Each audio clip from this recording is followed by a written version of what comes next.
Yo, yo, yo, yo, yo. That's not What's an echo. up? That's not an echo. That's me being funny. What's Yeah, going I on, know. Chris? You're being Uh, hilarious, man. Oh, Michael. ADD in the house. Hold up. Michael and Chris on the same camera. What's going on, bro? Well, just hanging out with Chris for a minute. You know, He that's what might I be at like. my house tomorrow. So you guys live next to each other. yeah. What's up, dude? Hi, Chris. What's up? Yo, that's crazy, Mike, because you live in Utah and Chris lives in Iowa. No. No, Idaho. Idaho.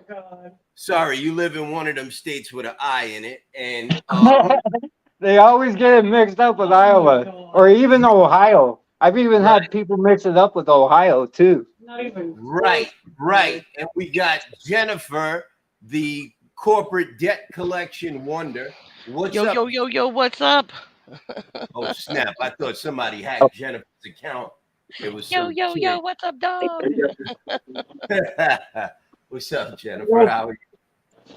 And I think Story real quick. some other people are going to be joining us as well. Listen, we're streaming simultaneously on YouTube and we're streaming simultaneously on YouTube and Facebook. So I just want to give everyone a heads up that is the case. Yeah, hey, we're taking a pickup. people starting early. Happy Friday. Hey, everybody. Happy Friday. Yes, happy Friday. That's from Mr. Justin Stone. And Jennifer. Well, I'm the pimp. I don't know what that means. Eeks. I'm kind of scared. I He's don't know. referring to Idaho because they say Idaho, I the pimp. Ida Pimp, where the money? See, Mike. See, Chris, that's why you're here, to explain these things for me, because I'm a little old and I'm a little slow. So I'm not up to date with you hip kids. Oh, that's been the thing since my dad was a little kid. Yeah. I still That's say how I things, learned about it was from my dad. I still say things like swell and groovy. So does my dad. He's older than you. Oh yeah. All right. So you know what? We got Shane McKinney in the house from North Carolina, North Kakalaka. What's up, brother? What's up, Shane? How are you? Not too bad. How was your Friday, man? Hectic, brother. Hectic. I'm sorry. Look at me. I'm all disheveled. Let me. Hey, did you see that? Did you see that article I tried to put up on the page? Shane, you hit me as soon as we walk in the door, huh? The article. Let me. I better check. Where did you? Oh, on Facebook. All right. I'm gonna look at it, Shane. We're gonna definitely get to it. Jennifer.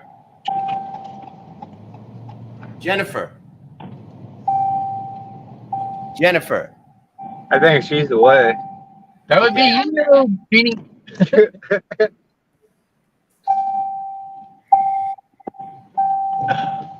We've got a lot of comments coming in. We've got one from Don't go to you together. Mr. Radcliffe, Tom Radcliffe, from who joined us on the show yesterday. Shane, you give Kyle in Philly my number to call me? Yep. Yeah, you did. Yeah, he did, Tom. He told you yesterday. Bob, I believe Bob is in Indiana. Bob, don't get mad if I'm incorrect. He still says Nito. I hope that's a joke. LOL. Yeah, Shane, he says he spoke to him today. I actually gave I gave one other person his number that was looking at looking to lease a truck, and so I gave him his number, told him to at least give him a call and see if it would work out. So Absolutely. That's actually good news. Shane, I know you had some things you want to talk about. You wanted to talk about. Do you want me to just give you the floor, or no, that's all right. I just sent that over, man. I just happened to see that when I was scrolling through stuff this afternoon. I figured I'd send it over. I thought it was kind of interesting. The OOIDA now saying that they need to make a move towards transparency. Oh, Yeah. Imagine that. Well, that's what they do. Yeah, they jump on everybody else's coattails. Right. Well, Well, I can't. OOIDA submitted I the seen paper. that post the other day. Right. Why they're trying to take Wait a minute. credit for Didn't that. when we start this, didn't they say they didn't want nothing to do with it? I mean, can't we tell them to, they didn't want nothing to do with it then? Why do they want now? Well, I'm not gonna do that. I'm not gonna say that. I'm not gonna say they didn't want anything to do with it. Hold on. No, they did. I'm not gonna say they didn't want anything to do with it because they basically started it. You know what I mean, with with SBTC, but they definitely kind of they didn't escalate it. Like they didn't push the issue. You know what I mean? So that's not a good thing. You know what I mean? So we're gonna leave it there. We appreciate anything that they do to help move it along. At this point, the more the merrier. The stronger it gets. So I just thought it was interesting. We just need to tell them to move a little bit faster than 50 years. I agree. Quit acting their age. I agree. I definitely agree. I see Wanna John touch rocking on and it. rolling with them freight guards, huh? We're going to the store. Yeah, Show them how to do this on live cam. I want to get John on the line and talk about that. He thought we were coming on at 8, but I got a little backed up. If anybody could text John or hit John up and let him know, that'd be great.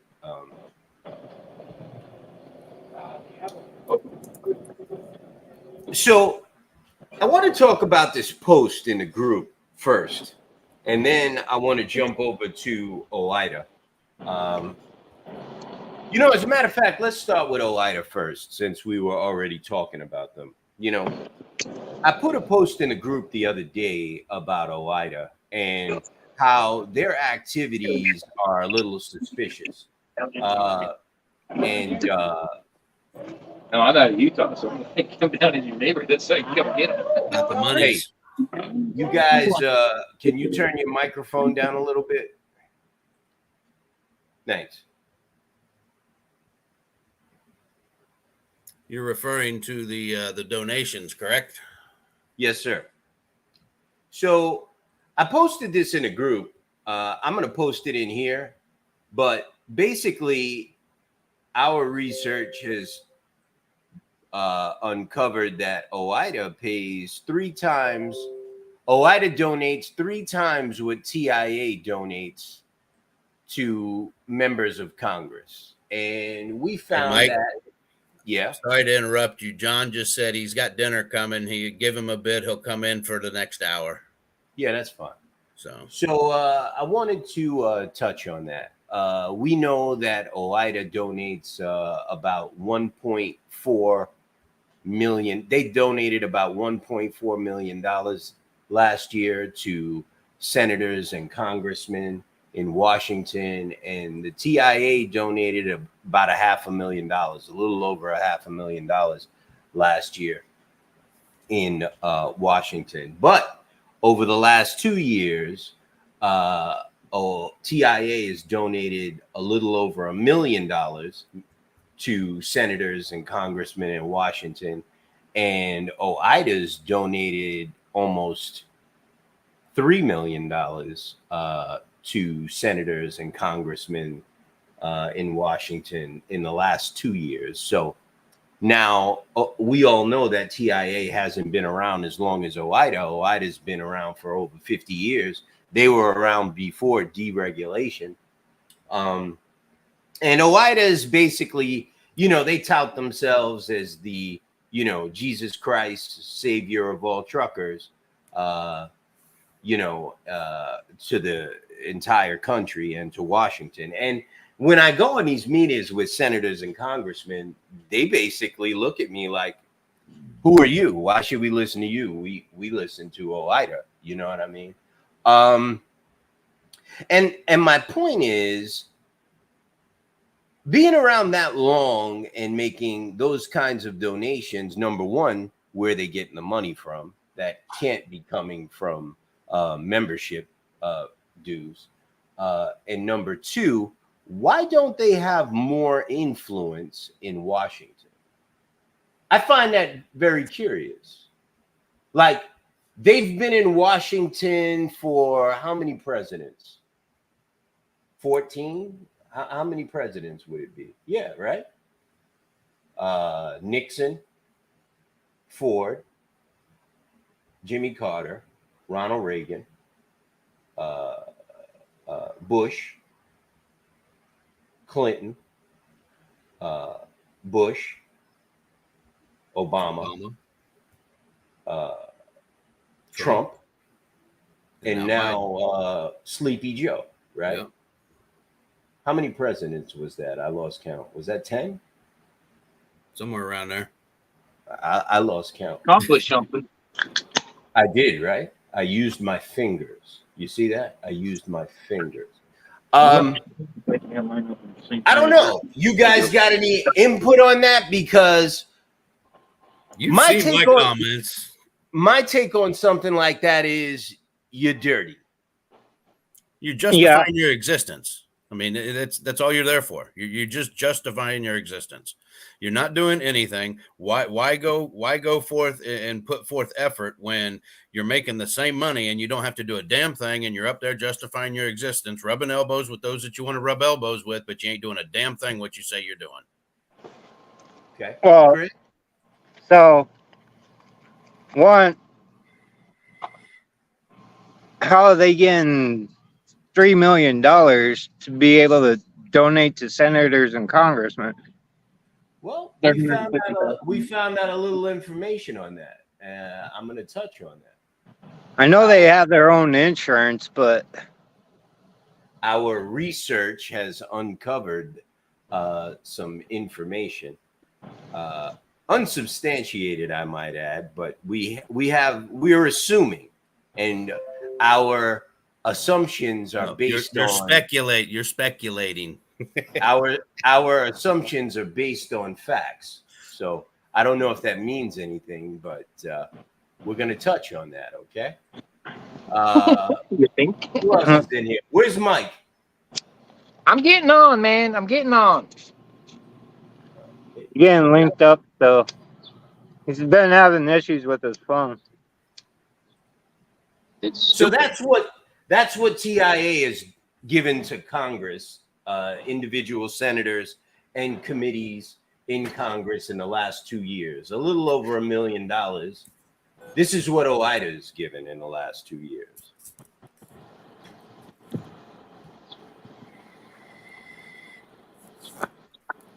So we've been talking to some people in Washington, and we found out a few things. First of all, OOIDA has sponsors.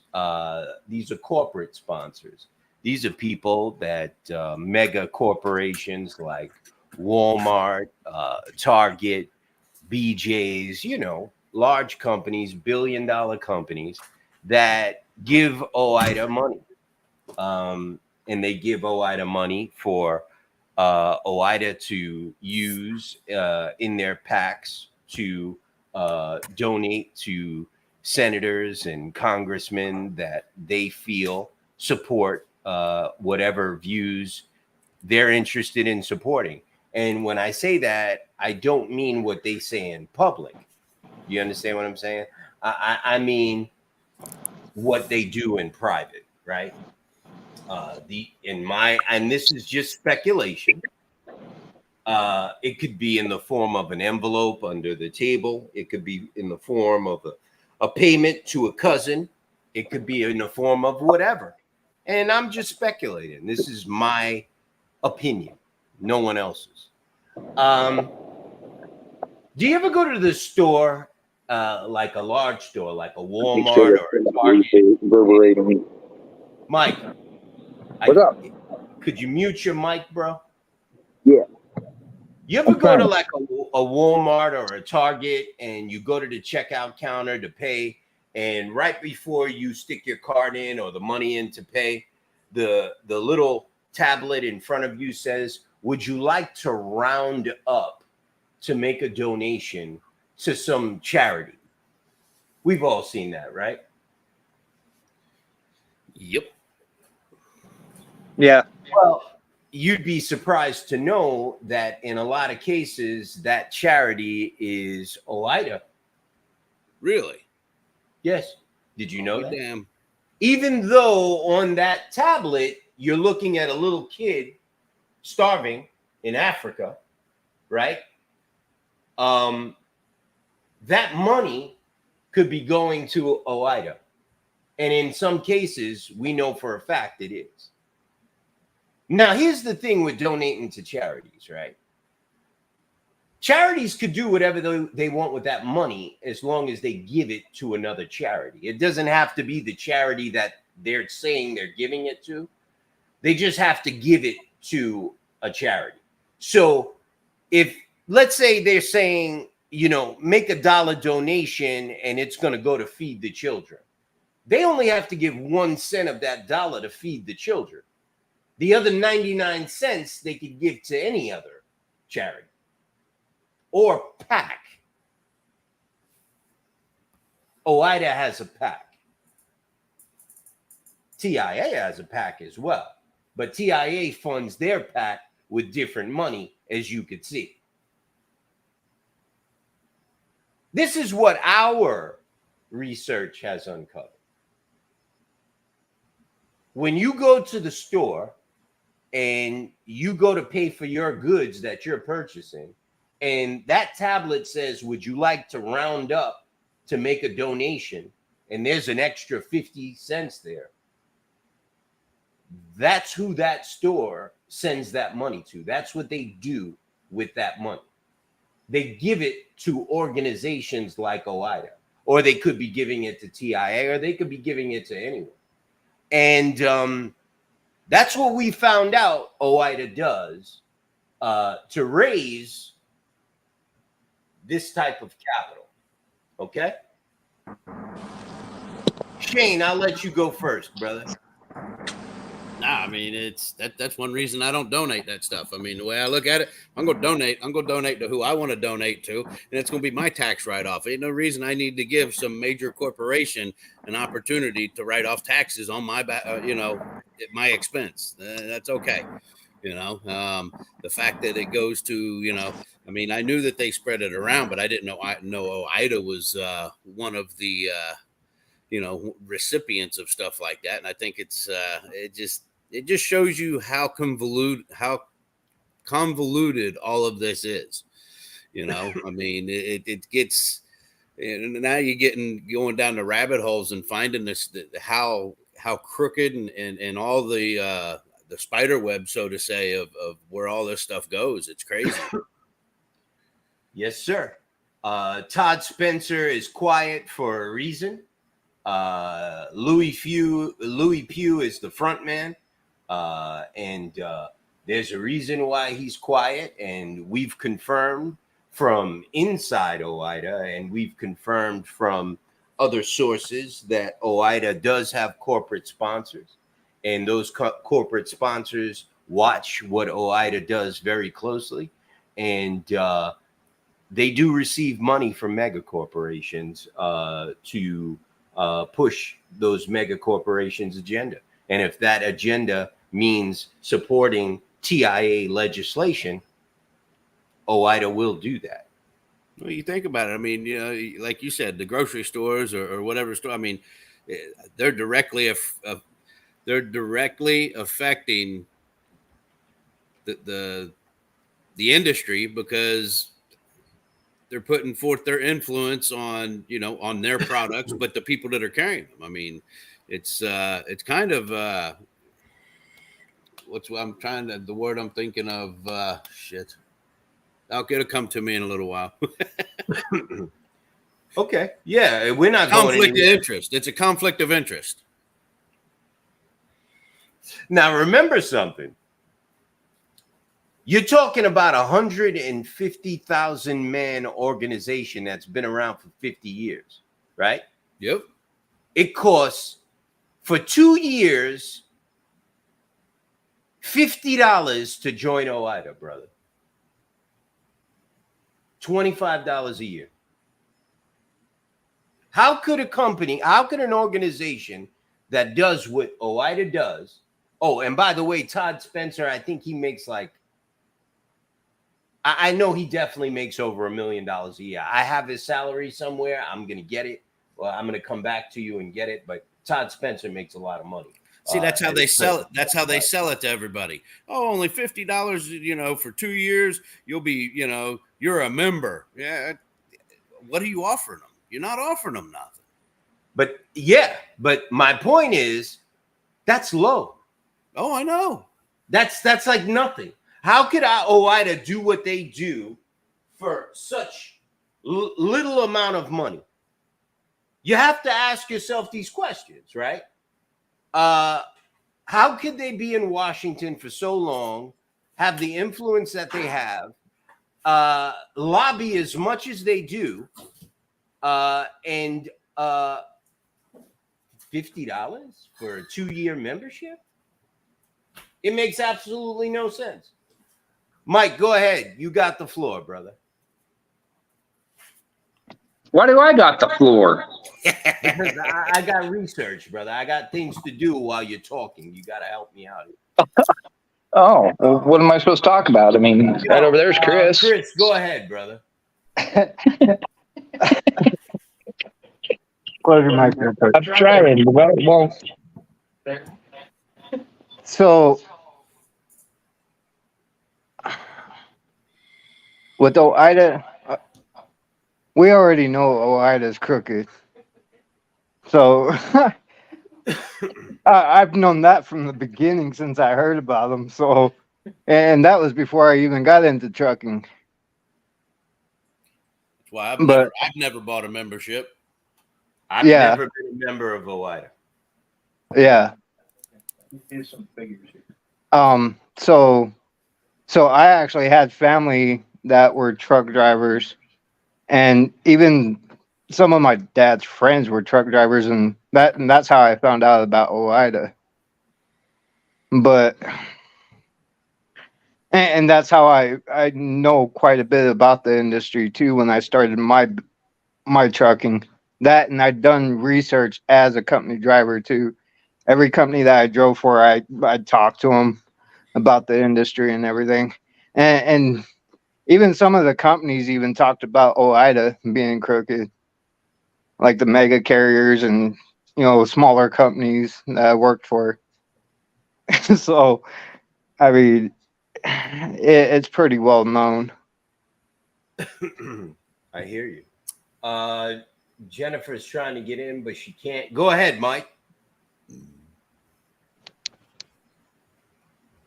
I'm trying to use my calculator here to figure out if we even have enough over 50 years at $50 to.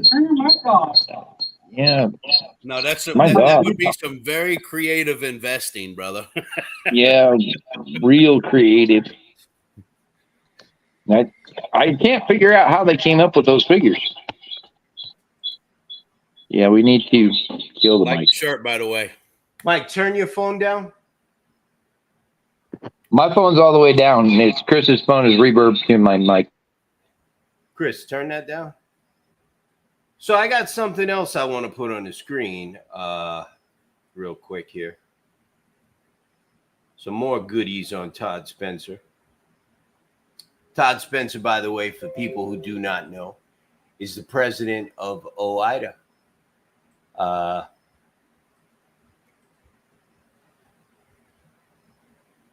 Yep. we've got a lot of information on OIDA. That is a lot of money. They are very active in the Washington environment, Washington Dog and pony show. Dog and Pony Show. And for someone that's been around longer than everyone in Washington, I think the only guy who's been in Washington longer than OIDA is Joe Biden. He was elected. Mike's got his hand up, I think. Joe Biden was elected to Congress in 1972, I believe, and I believe OIDA started in either 72 or 73. So, I mean, listen, there is no one or no entity that's been in Washington that long that is not part of the government, that does not have major influence on whatever agenda they are pushing. Okay. Well, let me ask you this. I'm gonna go ahead. Go ahead. What has name one thing that OIDA's done to benefit the owner operators of the United States, please? I'm not arguing with you. That's Go ahead, where, Mike. that's where I go with it, because I've been in trucking for 30 years, and there ain't been a damn thing that I've ever heard of OIDA going to bat for and actually making progress and getting it taken care of. It's a bunch of damn lip service. Like I said, all they do, that this money is just there to justify their existence and to push others' agendas. I agree. Misrepresentation. I agree. Chris? No, I totally agree with you. him. Yeah, fucking much. I spilled it on your. Ellie will drink it. No, this is Red Bull. Mike, She'll still. I need it. yeah, he Mike, did. is he logging back in? No, we're just going to use my phone because it's getting too much feedback with us being in the same area. When you're So- when you're done with your comment, give the phone to Mike. Yeah, As soon as I clean up my mess, bro. yeah, he spilled his Red Bull all over my floor. But Be with you momentarily. I mean, Shane's right. OIDA really hasn't done anything for the owner operators since they started in. Yeah. At first they did. At first you seen a little improvement, but after deregulation and them, So it's kind of full, but it should- I can't remember who actually started OIDA. I can't remember his name, but he left and it went downhill. Like it just became corrupt to They where sold it out. was just all about the money. Yeah, they sold out. I mean, that's just like anybody Yeah, else. I yeah, mean, they sold out. And basically, I think what happened was TIA actually started right around then. They were probably, in business for like maybe a couple of years already, but that's when the corruption started. It's right around when TIA started. Probably a couple of years after. I think they're in cahoots. Yeah, exactly where I'm going. oh, absolutely. Yeah, I think TIA is actually giving OIDA money to actually side with them as well, and plus basically laundering money through OIDA to give to Congress as well. That's what I think. We have problems, but access. Along with OIDA actually donating it Yeah. their portion as well. Hold on, Chris. What did you say? I'm gonna finish it now. Chris, can we switch husbands for this thing? He's actually creepy.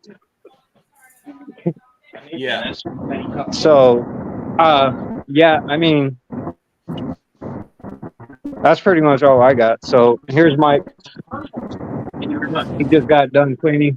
Yeah. Here, Mike. What's up? Okay, I'm done cleaning up my mess. What's up? Make your comment. You had your hand up. Oh, no, I was telling you that I was shutting down the camera. Yeah, we were gonna You got a phone call coming in. probably. Yeah, I was shutting down the camera, just letting you know. All right. Jennifer, are you there?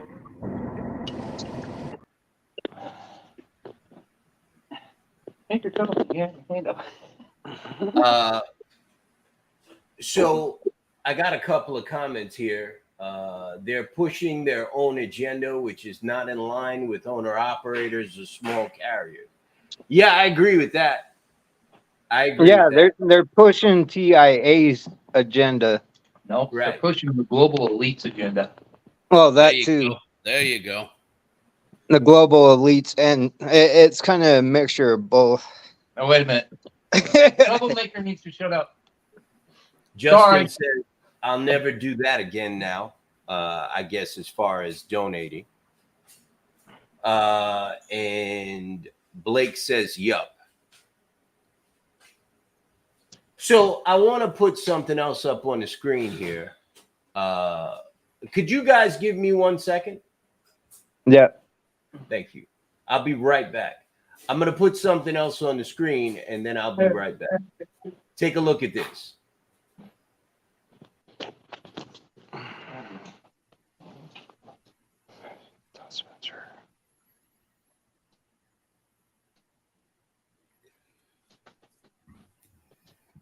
Oh, Jesus Christ.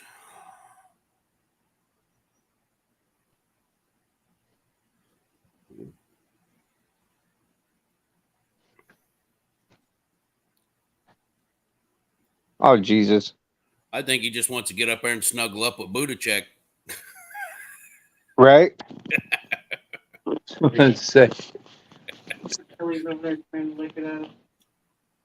go up there and spoon in the office together.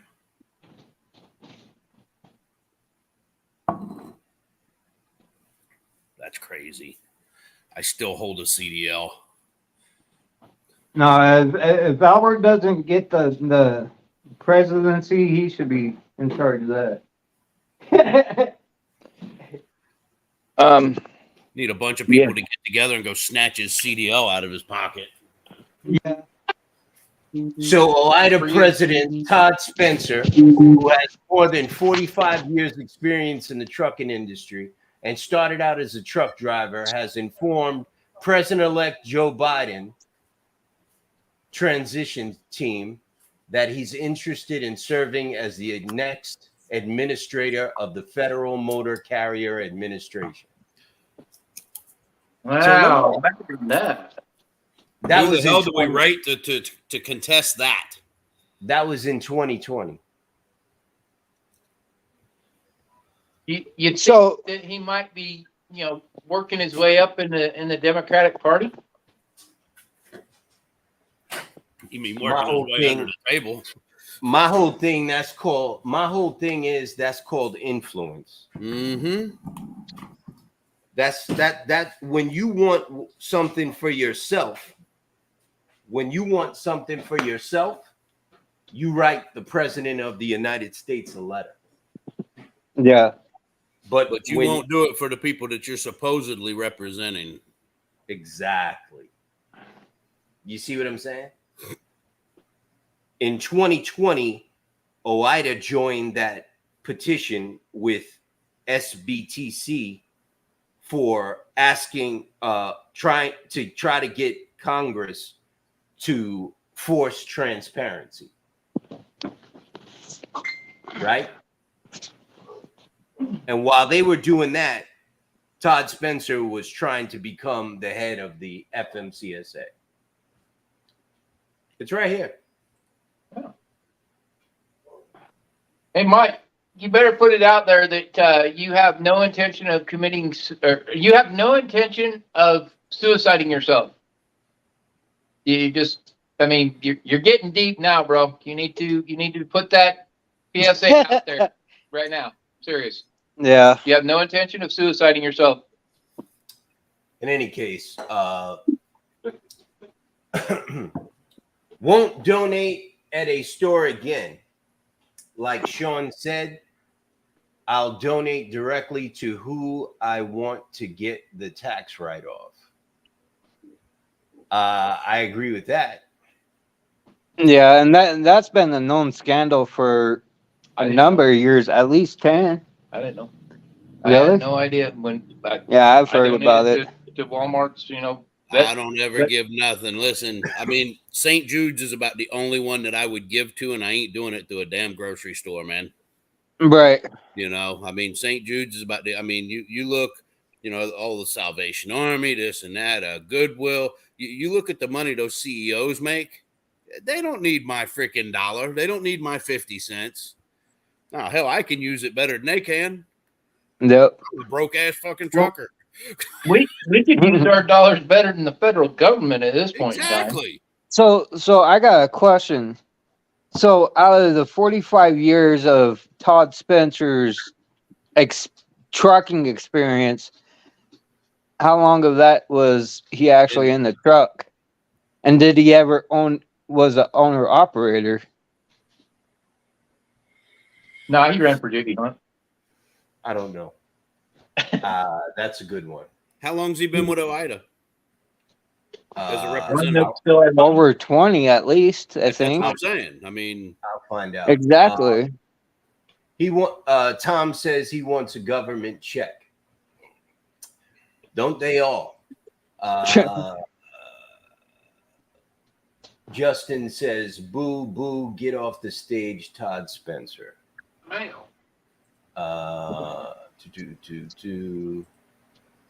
Listen, it is what it is. Washington is very enticing for a lot of people.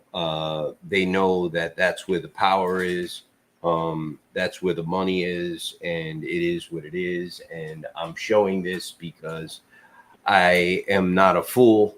I know that, you know, we've all lived in this country long enough to know that people like Todd Spencer and some of these politicians, they tend to be dirty. simple sellouts, man. That's all. Exactly. So sometimes they have no pride. They have no conscience. You know, I'm sorry, but there's nothing about, you know, Washington that ever enticed me. I mean, Nope. Listen, I got too much pride, man. I mean, I don't like something, I'm going to say what I think. I'm not going to go jump on the bandwagon just because the money's there. I mean, you know, I've had opportunity to do that before, man. I'm still a broke joke. So, you know, I mean. And listen and think about the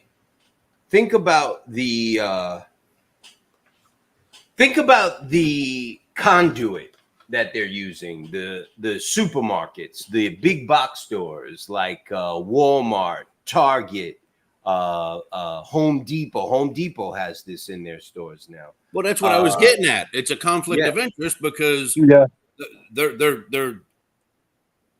the ones that are making the most. Yeah. They're the ones that benefited the most in the last 43 years from the Motor Carrier Act of 1980. They've benefited the most from cheap freight rates. Well, I mean, you think about it. All right, let's look at the overtime, the overtime bill in itself, right there. Okay, let's look at that. Now, you look at these companies that are doing this donating to OIDA or whatever. Look at how much money they would stand to lose if trucking had to raise the rates to compensate for overtime. Just in that itself, Right. you know, Right. I mean, in that itself, you're looking at they would spend more than that. You know, what is it? $1.4 million. They'd lose that in a year. Now, Shane, you brought up that bill. When Louis Pugh was actually in the House giving testimony, sitting next to Ann Reinke from TIA, it looked as if he didn't want to be there. His responses were like, well, you know, yeah, it would be a good idea to pay guys overtime. You know, Yeah, like but that Mike, was his responses. You know what that I mean? bill that has been proposed to Congress for every bit of 15, maybe 20 years. Maybe not in a full-fledged bill, but it's been proposed and it's been spoken about. It's Yeah. only here recently that it actually came to fruition as an actual bill that was proposed to them. But it has, I mean, I remember back in the 90s, they were talking that, right? During, what was it, 92 or 93 when they had the big trucker strike. You know, Yeah. people were throwing bowling balls off of overpasses, you know, drop And trailers were getting airlines, you know. Shane, let me ask you something. Why was Ann Reinke from TIA sitting next to Louis Pugh giving testimony on I trucker can't say on overtime? your live. I can't say on your live. We'll get kicked off. Yo, I asked my people down in Washington the same question. Like, I was banging on my desk, like, yo, why was she there? Oh, there was something banging on why- that desk too, but it was. Yeah. Why was Ann Reinke from TIA giving testimony about Trucker Talk 101 now. They were comparing things. Let's just put it that way. They came right out and told me she pays to be there. Yeah. She pays to be there for no other reason. They showed me this information. That's how this came about.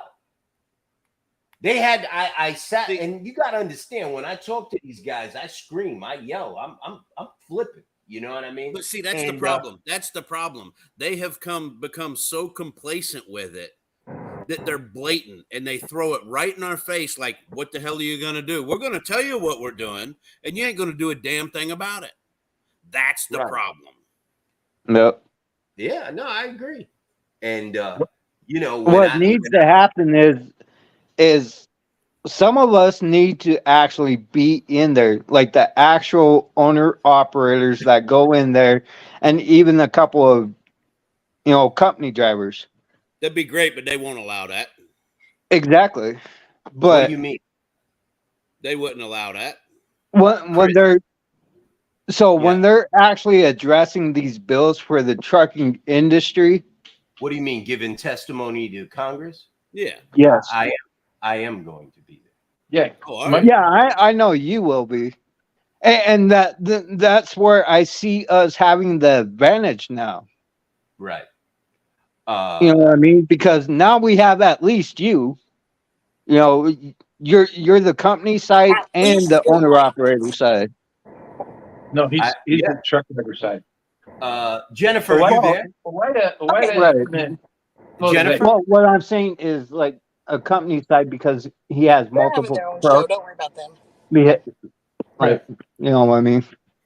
Yeah. Not like a mega side, but Jennifer, are you there? I am here. Can you hear me now? I hear you now. We're gonna get to you. Michael, you have a comment? I don't have my hand up. Okay. All right. Okay. Go ahead. I don't have my hand up.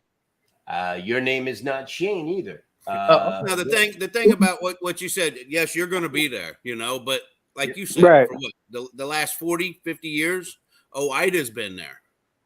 And Exactly. OOIDA has taken the stance misrepresenting and falsely stating that they're in there Right. representing the owner operators. Well, guess what? They're the only ones that was in there and allowed in there to represent the owner operators. Now you're going to be, and listen, you're going to be the redheaded stepchild now. You know? right. I want everyone to understand this too. We are the new kids on the block, right? So Right. a lot of these senators and congressmen, they don't know us. And when I go in these meetings, especially the last couple I've been in, as I keep saying, Ted Cruz was a very weird meeting. And every time I go into one of these meetings, they bring up OOIDA. Like, well, you know, we've been speaking to OOIDA about this. Have you talked to OOIDA?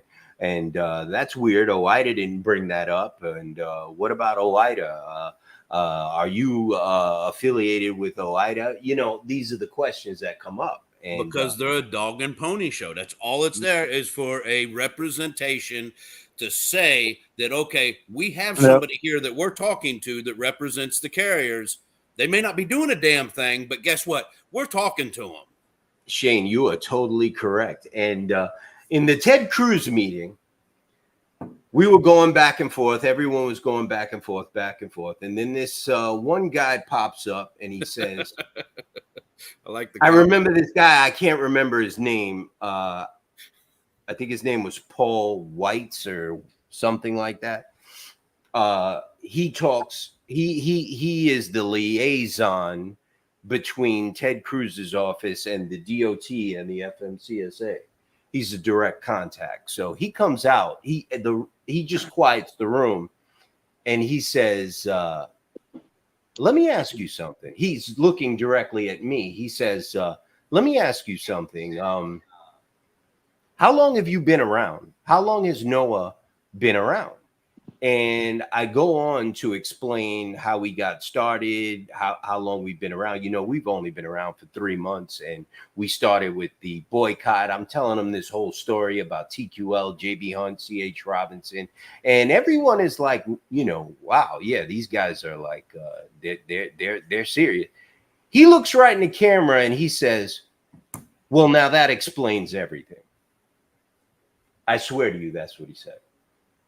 Well, now that explains everything. What is As that if about? we're a bunch of jokers that don't know anything, like we're stupid. That's not what he meant. No, that's not what he meant. It meant that you're too new on the block and you haven't been bought yet. That's exactly what it meant. That's Yeah. what I was. Yep. Those were the next words out of my mouth. You haven't We been don't able know to how be the bought game yet. is played. We don't know how the game is played. That's what he meant. And because he was young and he has a big mouth, and I am not, I listened. And I left that meeting and we started digging. We started looking. And we figured out exactly what you just said, Shane. That's what he meant. We don't know how the game is played. And OOIDA does. That's why nothing has been done in the last 43 years. They paint the picture. That's the problem. That's the problem. We need somebody like NOAA, and we need to build the hell out of this and get every independent trucker out there involved with NOAA and show them that you're a force to be reckoned with. You know? Go ahead, Mike. Go ahead, Mike. I just wanted to ask you real quick. I mean, if it had been you sitting there in, up there in Congress when the ELD went through, I don't think we'd have the ELD right now because we're not playing their stupid ass games no more. Well, look, I think no matter what, you would have had an ELD. I just think that you have the opportunity now to get rid of the ELD. The problem with the really ELD, do think you have a problem with the strong With all the research that they've done, I could see them getting rid of it. Yes. They right. did the research before. They did that so they could track every truck so they knew Yeah. what they could do. exactly. That's all it was for. Well, Problem with I'm the saying, ELD yeah, was when it- with before it all the was- tracking and everything, and showing that the brokers are I'll have using to that. show you where you go into the Yeah. ELD and you actually unplug the GPS so they can't find you. It's pretty cool. And It just Hey, unplugs. and if hey, you listen, look- I Oh, unplugged really? the ELD And and if run you like look- hell. if you look now, you could see there was a press release released yesterday by the FMCSA, and they are looking into that now. They're trying to look in to see if they're trying to use the information from ELDs to find out if it is. Let me get the press release up. See, that's the problem. See, Sorry, that Mike. right here goes back to what we were talking about, okay? OOIDA. Now, had OOIDA represented the way that they were supposed to, now, ELDs were only implemented here a couple years ago. Yet, the electronic monitoring in the trucks were used for 5 to 7 years prior to when the law went into effect. Thanks Why? to Warner. Because OIDA stood there and represented right along with them to put the ELDs in the trucks. And they didn't Yep. dispute it the least little bit. So now they're going to go through, they're going to make all these findings of how the ELDs are negatively affecting the industry. And you think OIDA is going to be held responsible or accountable for how much influence they put on putting them in the trucks? Hell no, they're not. Oh yeah. Yeah. We need to make sure they're held responsible, brother. Exactly. We need to do that. We Yep. need to say enough's enough, and they need to be held responsible for their actions. Period. OIDA and the megas. And you know, whatever Congress is doing behind the scenes, they're just going to have to take the fall. Somebody's taking the fall on this one because a lot of people were hurt by that. For Pete's sake, now you got brokers that are wanting to access ELDs. Yeah. They won't give you a load unless you Then give guess them what? their I don't access need you. to your I don't ELD. need your load. I don't need your load. That's what I've told them. I don't either. You've got tracking on my phone, but yet you blow my phone up like a crazy person. I'm gonna read this. I'm not gonna put it on the screen. It says this came out yesterday. FMCSA details new truck driver detention time survey. This is funny because I met with Jeff Van Drew on Monday, and we are reintroducing. He's agreed to reintroduce the trucker overtime HR 7517 trucker overtime pay bill, and he's serious, and he's allowing us to add new language to it. And all of a sudden, it's like, I think I said this before. I do not believe in coincidences, right? No. Everything happens for a reason. I'm not naive, right? All of a sudden, yesterday, you see this. FMCSA details new truck driver detention time survey. A 2018 analysis by the U.S. Department of Transportation's Office of Inspector General estimated that a 15-minute increase in average dwell time, the total time spent by a truck at a facility, increases the average expected crash rate by 6.2%. The theory being drivers paid by the mile or by the load have an incentive to make up lost time by speeding. The report also estimated that detention reduces annual earnings by $1.1 billion to $1.3 billion for drivers in the truckload sector. In 2020, Democratic lawmakers attempted to include in a highway reauthorization bill not only a detention time study, but a follow-on rulemaking to establish limits the amount of time a driver could be detained by a shipper or receiver before being required to be compensated for lost time. The provision did not make it into the final reauthorization passed in 2021. That's why you got companies like TQL changing it every time that you got a load. They'll either no compensation or they put in there, oh, well, for us, it's after 3 hours. But now, Mike, what they just did right there, they know that Noah's going after that. They put that out there to take the wind out of Noah's sails is exactly why they did that. Yep. The wind's still in Noah's sails. They're just trying to cut us off. No, you get When I read it, I laughed my ass off because you're totally right. Right? That's what these guys do. They tell their staff. It's a deflection. No, they tell their staff as soon as the meeting ends, they tell their staff, get on the phone and call so-and-so over at DOT and tell them to deal with that. Get on the phone and tell so-and-so over at FMCSA and tell them to call me back or get over here right now. I need to speak to them. And a couple of days later, you read this, right? This is the type of stuff that I'm talking about. And this is the reason why we've been banging the drum on people contacting their congressmen and senators, because we are at a very weird time now, right? We are not in normal times where you could sit back in your truck and wait for OIDA to make everything go away for you, make everything great. In this You- market, the guy's They got never no done that. Don't make it Noah- go away. They make everything we want. to Noah- happen. Noah is showing you exactly, Mike. Noah is showing you that OIDA has never been doing their job. Exactly. And shit like this has happened more than once already. Oh, it's happening every week. Every Yes, week. I go in and I talk to these senators, and these are not anybody. These are senators that and congressmen that are on the transportation committees. I only talk to people on transportation committees, whether in the House or the Senate. I do not waste my time speaking to anyone else. I only speak to people on the transportation committee.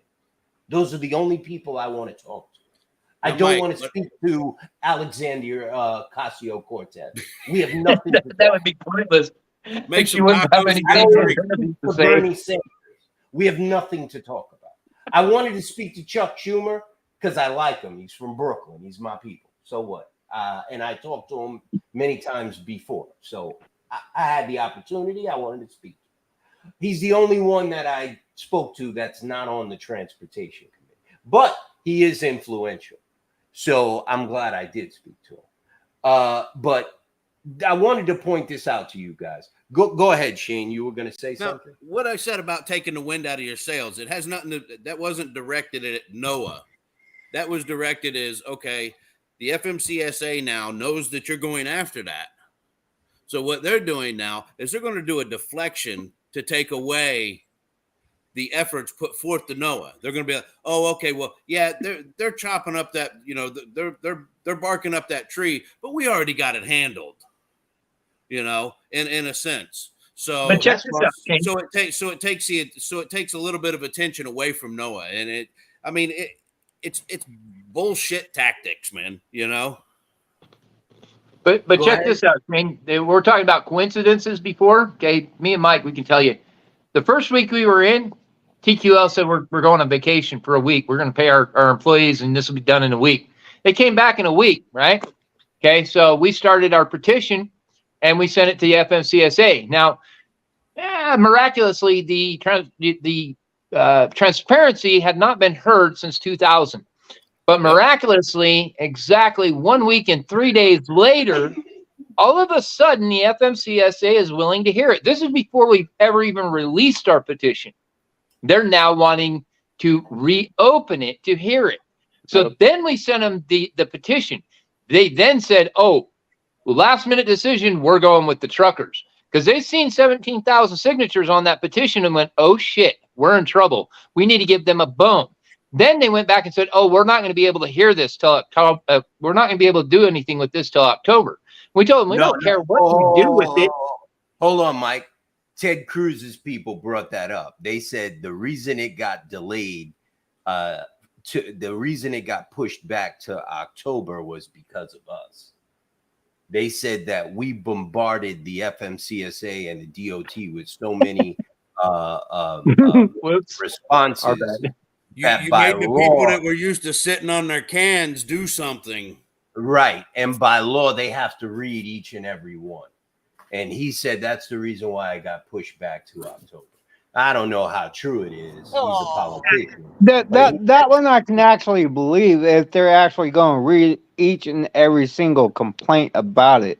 Well, how about Right. we send them another 30,000 just so you know they have law, something they to do. do. By law, they have to open everyone and at least acknowledge Yeah. it. They don't have to Yeah, necessarily read it, but they have to Yeah. open it and they have to acknowledge it.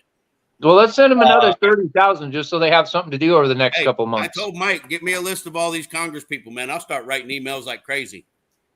We James He got just James- listed it.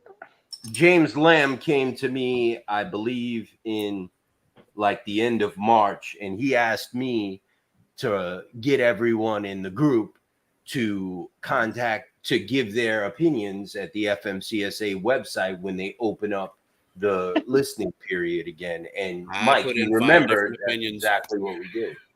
And he said that Ted Cruz's people said that's the reason why I got pushed back. Jennifer, you there? I'm here. Okay. Are you driving or something? Of course I'm driving. All right. Did you want to add anything to this conversation, or? I just think we're doing a fabulous job. Keep up the great work, people. Keep writing in. I did get your email, by the way. We were enjoying your living room. Where'd it go? Yeah, Woody- well, I don't have a living room when I'm driving in my car. Oh, okay. Woody Why? Woot. It's just the background.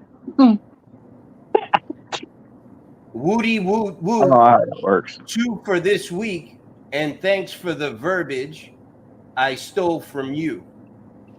This one is a NOAA client. Did you get another freight guard removed? So yeah, I've gotten 2 freight guard removes this week. One was at one was a Tucker Albin and Associates client, and then this one was a NOAA client. That he was actually somebody that called me a couple of months ago, and he was the one that had the $900 load going to Rivian, and he got stuck for like 3 days there, and I called Rivian and I called the shipper going, hey, you can't just hold up a truck that you put it straight through delivery.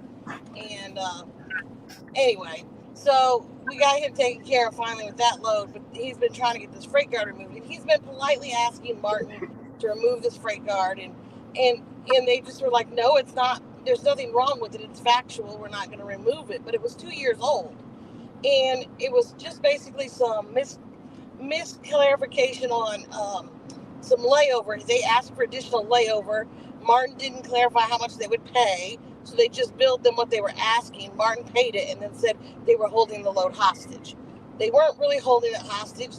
There was just not a confirmed amount ever deemed out there. So anyways, we finally got it removed. Hey, kudos for the carrier for collecting on it. Hey, since we're on this freight guard deal, someone posted up about a dispatching service putting a freight guard on them. The only way they could do that, Impossible. 100% impossible. exactly. But at the same time, there are brokerages, and it's been known that there's brokerages that have a dispatching service Listen, as well. let me explain something to you. Carrier 411. Yeah, I have know. a brokerage and I own a dispatch service. As soon as Carrier 411 finds out that you have a dispatch service, they will take your money and they will cancel your account. I fought like hell to get my money back from that account. Okay. Yeah. Oh yeah, they will not associate with anybody that has a dispatch service. Or Right. carrier authority. Or a carrier authority, right? So they only want to talk to Well, yeah. brokers. Brokers can say that the carrier is hauling green unicorns and illegally, and they will put it up there. They don't care what it says. It's fine. That's okay. They got a few reviews on me from me, so. Todd Spencer, Jim Johnson died at 78. In 2018, Todd Spencer took over. Okay? 6 years. Yeah. I did want to say, I hear that PLS is up to 60 days to pay. Meadowlark is having issues. It looks like dominoes are falling. I can't confirm anybody going out for sure. There was another, I saw today another 150 trucks going down, closing October, in the middle of October.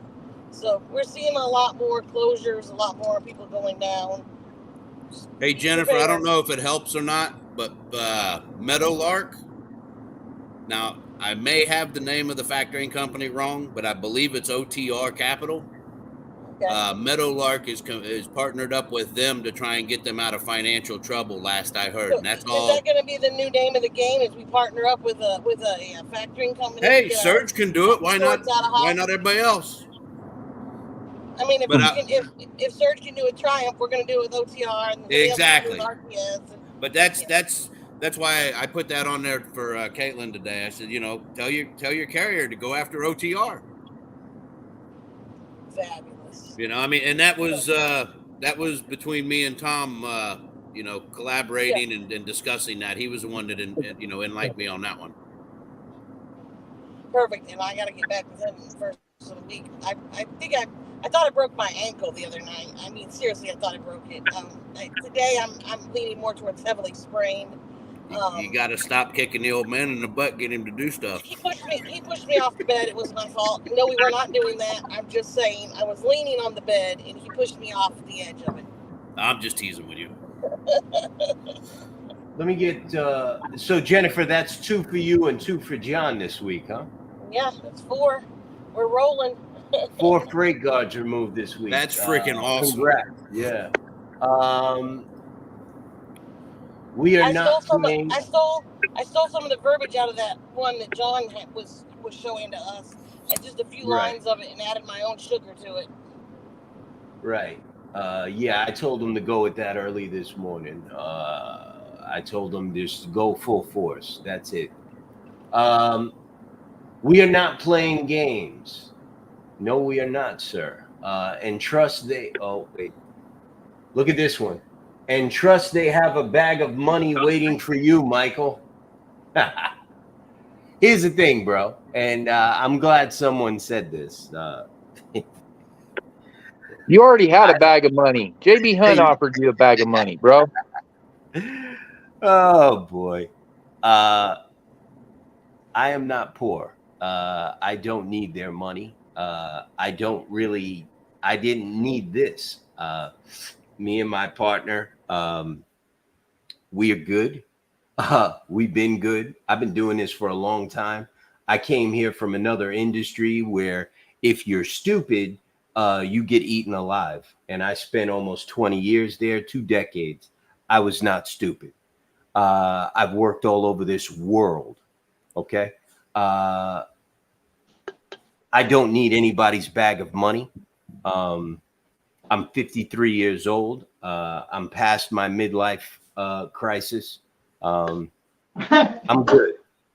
All of my personal cars are over 20 years old. I have a rusted out 2004 Lincoln Navigator, and I love it. And I'm not buying anything else. You're looking at $100,000 to replace that thing. I'm good. I laugh at bags of money. I know it sounds funny, but it is what it is, man. This is who I am, and I'm not changing it for anybody. I don't chase money, so I'm good. There's a certain amount of pride too. I mean, come on, all of us. Listen, if we were all about the dollar, we damn sure wouldn't be in this industry. Exactly. You know? Yes, the money can be good, but you know what? It's also there's a hell of a lot easier money to be made out there than what we've invested our lives into. You know, most of us that are here, you know, once a trucker, always a trucker. If not, you're just a steering wheel holder and you're just in it until you can find something else. But I mean, Listen, I haven't driven in over a year and a half, but I'll tell you what, I chomp at the bit to get a chance to get behind the wheel and get out there on the road again. I always do. Now, when I'm out there, I bitch and moan about it, but you know what? That's where I'm comfortable, you know? I hear you. Yep. This ain't about money. So No, it's not. Research showed most accidents happen after the 11th hour. That's why hours of service came into play. ELD and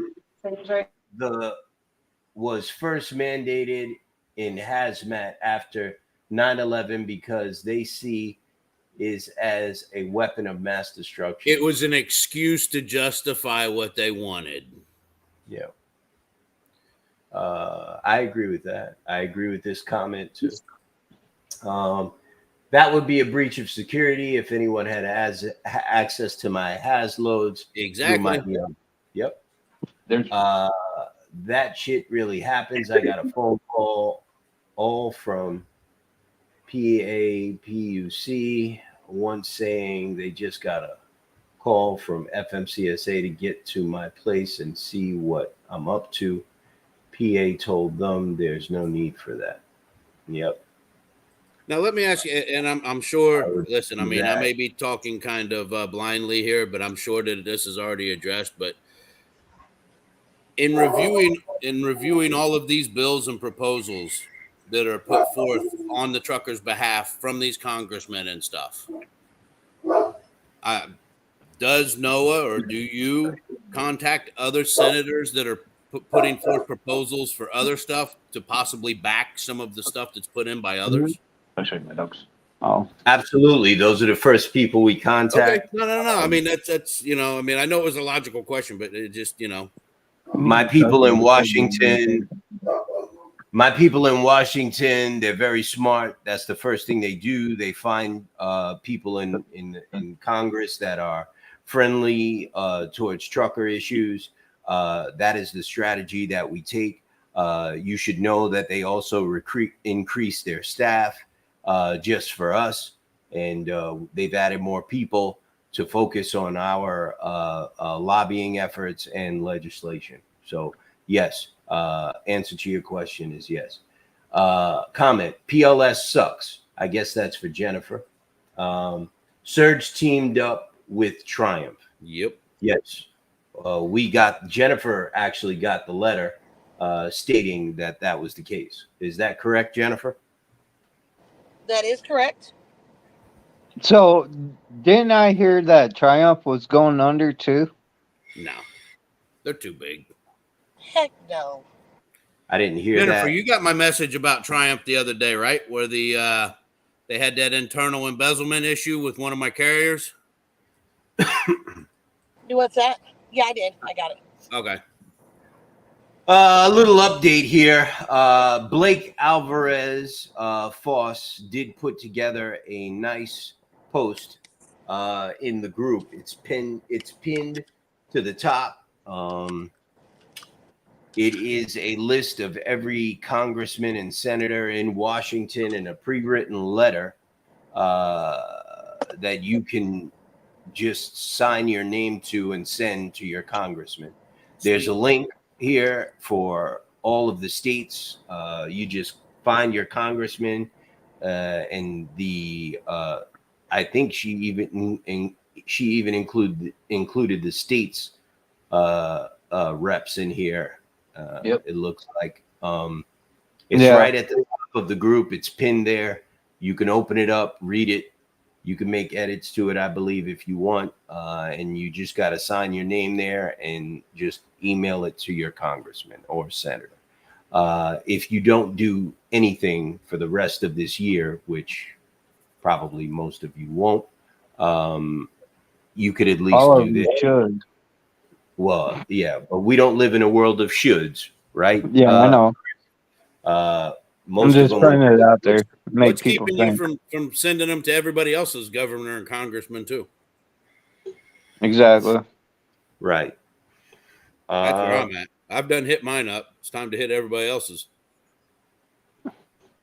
I want to talk about one other thing that I posted in the group that Blake Alvarez Voss kind of wanted me to talk about yesterday. I got to find it once again. I hit mine up too, Shane, but they didn't hit me back. What's that? I was telling Shane that I hit mine up too, but they didn't hit me back. Yeah, mine neither. They ain't going to. The only one that got back to me was Congressman Fulcher. Here we go. I So don't hear from this them in a week. I send it again. So this is a little stat for you guys that I found last night. The top 100 freight brokers in the United States last year earned Oh, I've almost seen that. $100 billion. $100 billion. Do you know That was what- revenue too, right? Yes. Do you know So what? that's not gross. That's revenue after all bills paid. No, that's gross, bro. Oh, was it gross? Yes. I thought I seen it as revenue, but still. I got another one for you. You ready? No, You know 'cause I what, think Owen? I just got sick. Do you know Right. what? Do you know what you earned? Not even a bill. About 41 billion in total. The booby prize. But I didn't earn nowhere near that.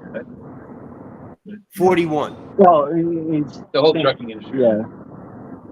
No, owner operators. Right. Yeah. That's Well, what I was that's what I saying. consider the trucking industry. I don't consider the conglomerate, That's the disparity. Yeah. That's the disparity. And nobody That's the understands why you money want that they're brokers. stealing from you. Yep. That's the money that they're stealing from you. Okay, you said the top what? Top 100. 100 freight brokers in this country. 100. Starting with C.H. Robinson, Expediter International, Kuhn, UPS, JB Hunt, GXO, DVS, TQL, Uber, Ryder. I could go on down the list. It's the top 100. Schneider, Landstar, Penske, they're all on here. Top 100. Freight And brokers I have in no the country. idea why we want to have any broker reform and oversight, and transparency, and yada yada. Yep. Don't we just need those two comparisons right next to each other to show that the proof is there? Don't we? Isn't that all we need? You said XPO's up there on the list, right? Yes. Let me tell you something. Don't ever approach them with where somebody's double brokered one of their loads. Boy, they get a little bit hostile. Oh yeah. I heard. Oh man, I had one that I said, all right. I said, well, he goes, what'd you get the load book for it? I said, I'll tell you what I got the load book for it when you tell me what you booked it for. And he agreed to pay that. The next day he come at us and said, I can't pay that the amount of time I got in it. I says, well, you wouldn't have. I says, you guys were responsible for letting your guard down and getting it double brokered. I was the one that brought it to your attention. I said, you tell me that my carrier doesn't have enough age on their authority to run your load. I says, you didn't even know who the hell was running your load.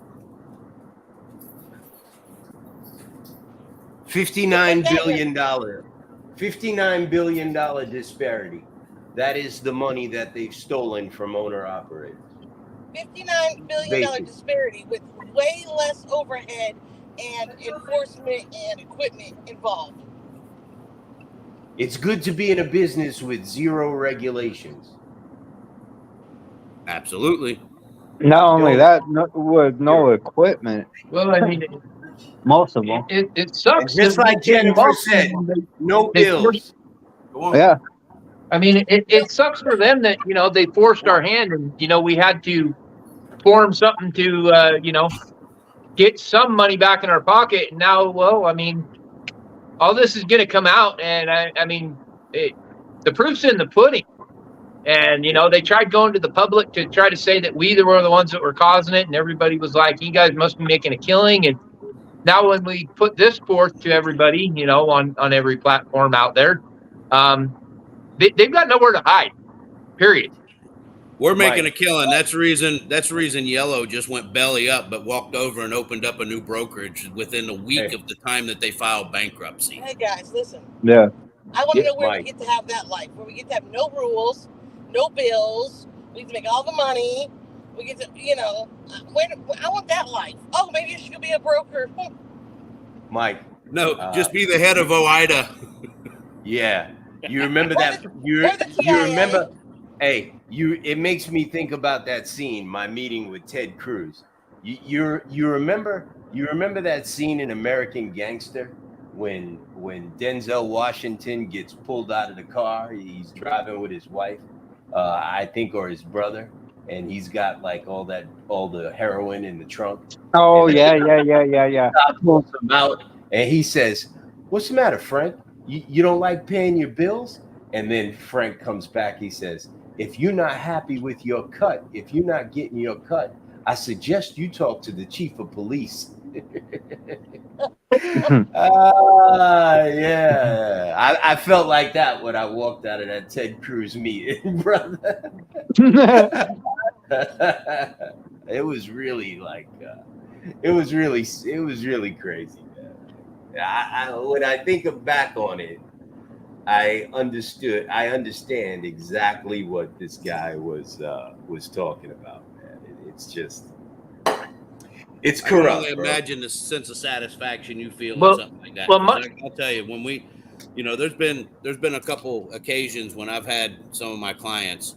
One was with Coyote, one with TQL. Coyote was actually that they held my client on a job. They unloaded 3/4 of his trailer, came out and told him that he had to leave the premises. They called the police on him. I gave my spiel to the police. You know, listen, apparently you don't know interstate commerce law, blah, blah, blah. They let him stay there. It was an Ocean Spray account in Kutztown, Pennsylvania. And before it was all said and done, I believe it was 2 or 3 days they held him there. I sent them an invoice for over $10,000. And I used to be able to get in touch with Coyote's office personnel. Well, that ceased right after that. But they ended up paying, I think it was $3,900 to this carrier because I had him by the short hairs. You know, I mean, I didn't sleep for the 2 nights that he was there. I was trying to figure out a way. I was tired of these guys backing these carriers into a hole, man. I was like, there's got to be a way. And I ended up finding a way, and I was able to get him compensated for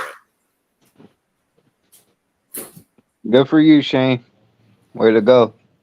Well, Blake Alvarez Foss says, my goal was to make it as effortless as I could, referring to that letter. With you that's in the group right now, pinned to the top, that you could just sign your name to and send in to your representative in Washington. Our time is valuable. Your time is precious. Searching to contact your senator or state's governor can be time consuming. Writing a letter addressing issues is more time taken. It's worth it no matter how you utilize copy and paste your own words. Spread the word far and wide, copy the doc, and have your mothers, fathers, brothers, sisters, cousins, uncles, aunts, all your homies do the same. Look, So you forgot the dogs. You forgot the dogs because The dogs and the cat. Get both ballots. And the Listen, horses. And the Do like the pigs. Democrats do. List all your dead relatives, too. Exactly. That's right. I mean, a lot of times Yes. the reason that people don't reach out to their senators and congressmen is because they don't know how to write a letter. They don't know where to start. They don't know where to begin. So by having this right there in their hands, there's no excuse for anyone not to reach out. And, you know, I mean, it just takes a minute to send an email. So That's true. Jennifer, Yeah. I'll have to send you the letter that I sent to my congressman, which actually had the words, I doubt that anything will be done about this, but I figured I would let you know. And if nothing is basically done about it, then it's on you. And I just talk like I talk, you know, it's I could care less what you think. oh Lord, you lost That's your what they train of don't like thought about 5 us. times in that letter. Huh? I said you lost your train of thought 5 times in that letter. I probably did, but my wife helped me and she went over it and then we found my train of thought again and we added that back in. Excellent, perfect. Yeah. I was just teasing you. Hey, fellas, I got to cut out this evening. So y'all have a good rest of the weekend. And we'll see you next week. All right. All right, Shane. All right. Have a See good you, one. Shane. Shane. All right. All Take right, care, man. guys. All right. Thank you. I want to touch on another. Yeah, go ahead, Jennifer. I was just going to say, you know, I want to say I have met some very phenomenally awesome people being part of NOAA, being part of this group. Now we're losing her. Martin, You breaking up, Jennifer. you're rubber banding. Oh man. Oh, we might have lost her. Just as we were finding about awesome people. All right. Damn. Jennifer. Why does it always happen when it's something Good. important? Yeah. Yeah, good. We were getting good. I want to talk about this post that Cacao Blanco put up today. And it is a issue that always comes up. It's like a talking point. You know, I think I know which one you're talking about. it's your fault because you're not negotiating properly. I want to talk about that because I there wonder was what you could negotiate because I can't get 10 cents more out of them. Right. So I'm just going to go ahead and read this. This was put in the group today, but it's funny because I was actually thinking about this last night. And right before I went to bed, this was on my mind. And I really spent some time thinking about this theory that everything would be great if people negotiated better. And I want to read this to you because this has been an issue that has been going on for a very long time. This is before COVID. This is not a new issue. It's something that's been going on for a long time. Very long time. Learn to negotiate! Exclamation point. People say things like say no to cheap freight, or they float ideas about shutting down until brokers are forced to pay more. There are dozens of posts in this group alone talking about how brokers are manipulating the market. If carriers want to be in control, why is one of the first questions they ask, what does this pay? What does it pay? If you are in control and you don't want them setting the rates, you should tell them what you charge. Don't ask them what they are willing to pay. The foundation of win-win negotiation is when both sides get what they want out of the deal. How can you ever win if you have no clue what you want? Asking a broker in the negotiation what they are willing to pay comes from a place of weakness. It sets the table for everything to follow and puts them in control. It allows them to set the anchor and direct the entire conversation. Know your numbers, do your research, and know the market. Be confident, not cocky. Give your price with conviction. It should be a statement, not a question. It should sound like $1,000, not $1,000. There is a big difference in how that is perceived, and that is the end of the post. I know he wanted to say the author of this post. This was just cut and paste. This is not his words. This was just cut and paste. I don't know if he agrees with it or not, but look, this author of this post makes a lot of correct points, but most of it is wrong. He does make a lot of correct points about projecting confidence and leading the prospect. In sales, we lead the prospect down the road of yes. You ask open-ended questions that are simple questions that usually lead to yes answers. And the thought process behind that is if you get a prospect continuously saying yes and being agreeable to you, when you finally ask him for the order or her, the answer will be yes. I spent the better part of my entire life selling. I am a career salesperson. And I responded to this comment. Honestly, I didn't read the whole thing because it was funny that it was put in the group today because I was thinking about it last night. This idea that everything would be solved if we asked for more money and said no. But the truth of the matter is that this industry is not made up like that. The Motor Carrier Act of 1980 made it possible for there always to be a revolving door of new people with no experience coming into the industry that do not know anything about trucking, therefore do not know how to negotiate. So although this is kind of correct, but mostly wrong, it doesn't take into the account that the government made it so that there's always fresh blood coming into the industry by taking away the barriers to entry. And if you look back in history before the Motor Carrier Act of 1980 was signed by Jimmy Carter, they did a test run 2 years before. And the first thing they did was they lowered the barrier to entry. That was the first thing they did. They told everyone, they put an announcement. The ICC made an announcement and put it out in the country and said, if you'd like to become a trucker and get your own authority, pay for the authority and we'll approve you. And the year before, they had, I believe, less than 5,000 applications for new authority, and they approved probably 25% of that. When they did that, they had over 70,000 applications that year, and they approved over 90% of them.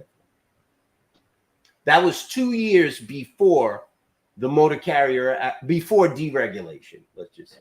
2 years before the Motor Carrier Act of 1980. So they knew from back then, before the Motor Carrier Act of 1980, lowering the barrier to entry was the key. Keeping a fresh round of dummies coming into the business, a fresh round of clueless people coming into the business was the way to do it. Yep. It's sort of kind of like immigration when you think about it, right? Someone who has lived their entire life in another country and then comes over here doesn't have the same views of the United States that you do. You're jaded. You're born and raised here. You dealt with all the bullshit. To them, that bullshit is gold. Right. It's the same thinking behind the Motor Carrier Act of 1980.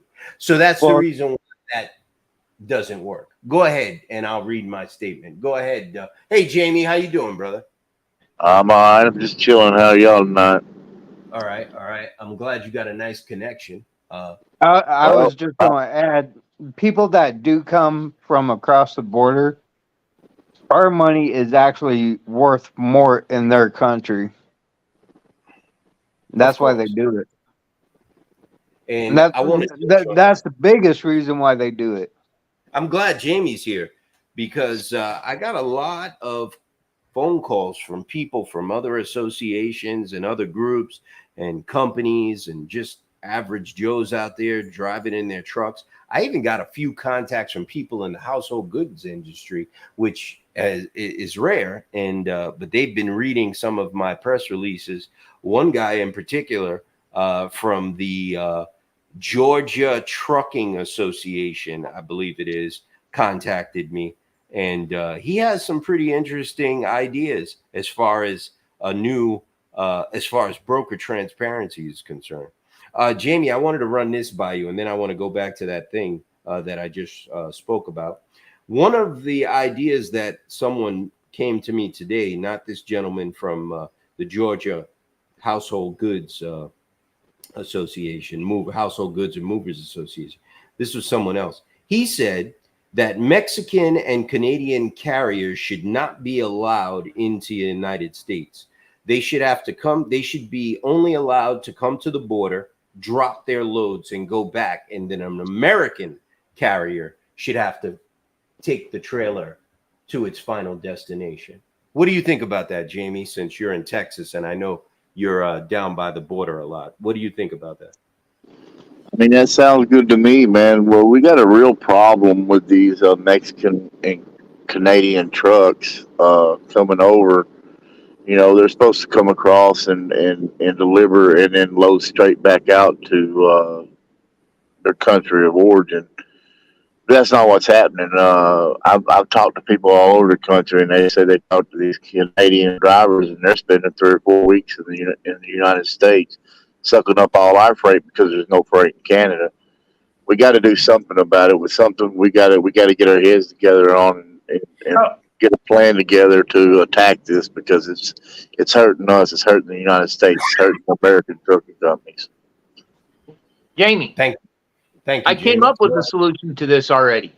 They're supposed to pick up at the same place to take it back. If they come over, they drop it, they're supposed to pick up the same place. They're not supposed to pick up somewhere else.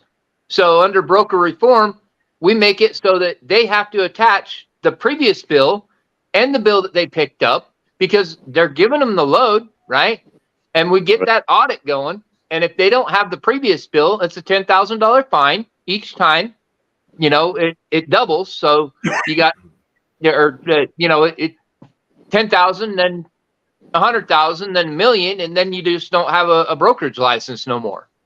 Well, not only that, but on the carrier side, Texas said in September, they're going to start seizing their trucks and finding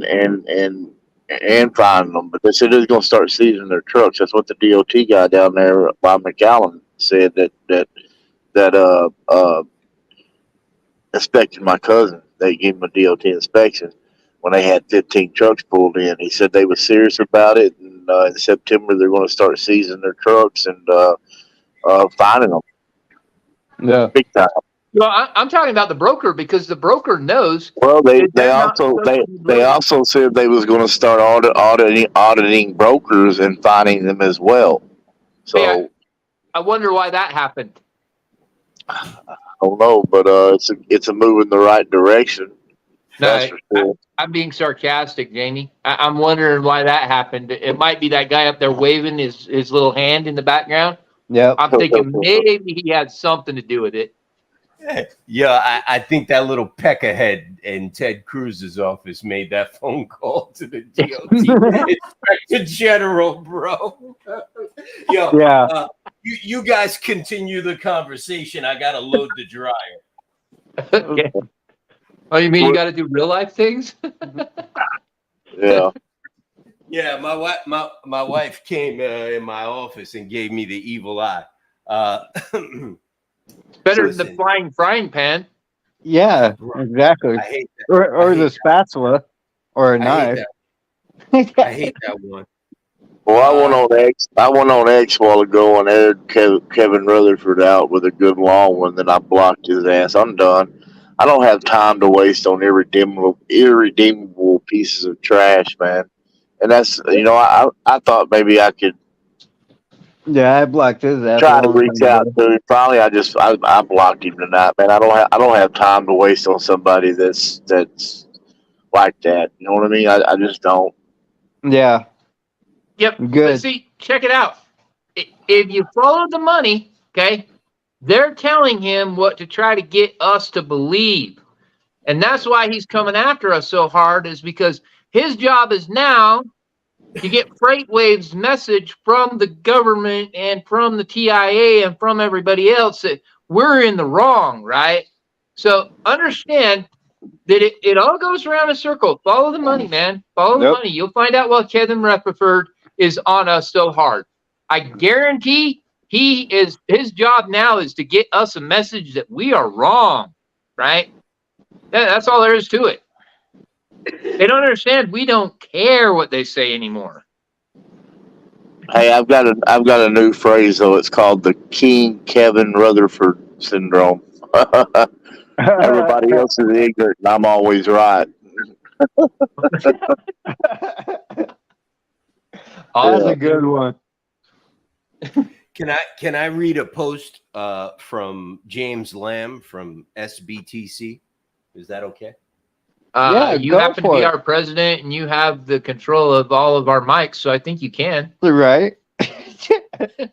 Wait a minute. I can control your mic? Yeah, Where- you can. Yeah, you can. You can mute us. This ain't Twitter, bro. No, you there's can. no- I've seen you before. You mute all of us. You don't know you do it? No, I'm being honest with you. There's no mute, but oh wait, there is. I see it now. I've Yeah, never you did- probably accidentally hit it before. You mute us all the time. You're like, whoop. I never muted anyone, bro. I never clicked that button before. You probably this is did by accident, not knowing it. I'll bet you that the program actually has something in it where if it's reverbing too high, it actually mutes it, because every time that happens, it could. comes across my screen and says you've been muted. Maybe it might be better for me to put this on the screen. It's No, a read it. long- Okay. I like Michael Boston and I and others are putting past differences aside and are teaming up on certain issues we agree on. We would like to invite group members to participate in our trucker voter empowerment campaign and registration drive. We have to show politicians that big business can give them PAC money, but we have 3.9 million truckers whose votes they need to stay in office. Even if you're already registered to vote, please sign up. It's free. So you can get on our voter guide list, through which we will rate politicians as being with or against truckers and small transportation business owners. The NRA does this, and members of Congress pay attention. All politicians, regardless of political party, should want good grades on supporting American commercial motor vehicle drivers. So please do this. And there's a link. Once you sign up, if you do need to register to vote, our system will automatically send you the website where you can register. Now is the time to get our registered trucker voter numbers up. This will help all trucker advocates and trade groups that are lobbying on Capitol Hill and decreases the influence of our big business adversaries like TIA, lobbyists who are working overtime against your interest and are trying to keep you down. He posted that 12 hours ago. What do you guys think about that? I'm glad you brought that up, because when I text you this morning, that was one of the posts that someone reported. Somebody was going to delete it. Yeah. Yeah. Somebody was going to delete it. Right. Yeah. They reported it to admin, and I published it because I already knew that we were in the alliance with, SBTC and the other associations. So I pretty much knew that you already gave them authorization to, post their stuff up in our group, because we're trying to unite everybody together. That's the whole point of this alliance. And so basically, if you see James Lamb, he is authorized to post in our group. I just want to put that out there. There are certain people that are not, but James Lamb is. There was like 5 different posts that got reported to admin that he posted.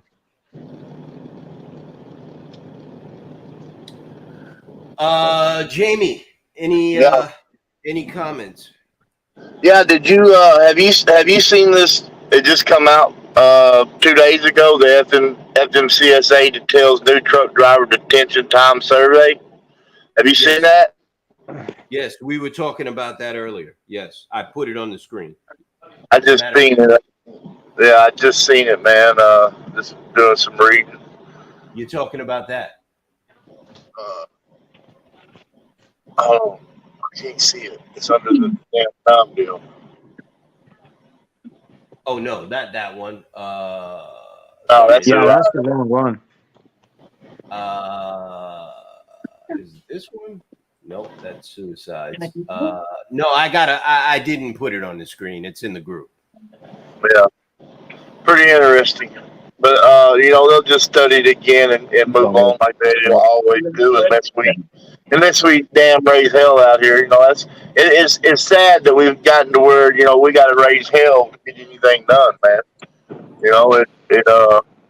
But yeah, as far as James Lamb, I'm glad we're standing united, man. The more support we can get and team up with everybody else, the more power we have. It's a move in the right direction. I think have you talked to Matt today, Mike? Yesterday. Yeah, I talked to him today. He and I talked to John this morning. They done that what's that network? GCB or GCD or? But he said that's going to be an awesome platform. He said they was in there last night and they had 47,000 listeners.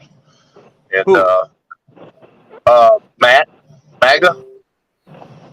47,000 listeners. Yeah. Yeah, they did a podcast. Well, it's actually not a. It is. I guess it is, but it's actually on their own network. It's the network, and you're figuring out to go in there, and they got it set up for you going into. They want all the department heads, well, you, Brandy from Shepherd's Watch, and the rest of them to come in on a day when because it's only an hour long. But so that's coming up. Get ready for it. But there was 47,000 listeners. You guys want to meet the National Owner Operator Mega Corporation Private Investigating Team? No one knows about this. They probably haven't even paid attention. Would you like to meet them? Sure. Boop. Defend America's Truckers.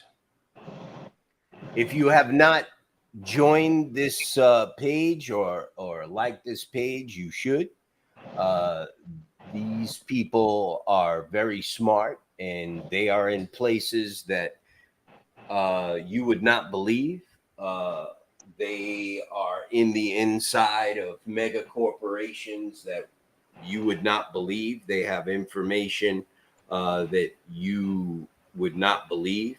We go into these meetings and negotiations armed with information the other side doesn't know how we obtained or know about.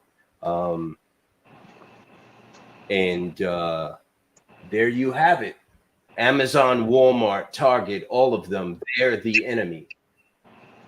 They sustain the rigged broker models. They funnel money through TIA and OIDA to pay them off, the politicians. We're starting to uncover the source of the greed and corruption, and we'll turn over every damn stone. Any comments? Hell yeah. That's good stuff, man. I've been actually hitting. I've been actually hitting. I don't know.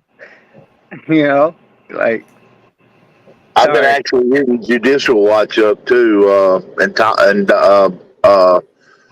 Bongino. I've been hitting them up as well.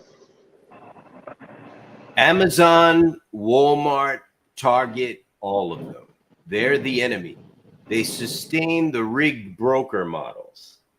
They funnel money through TIA and OIDA to pay off politicians.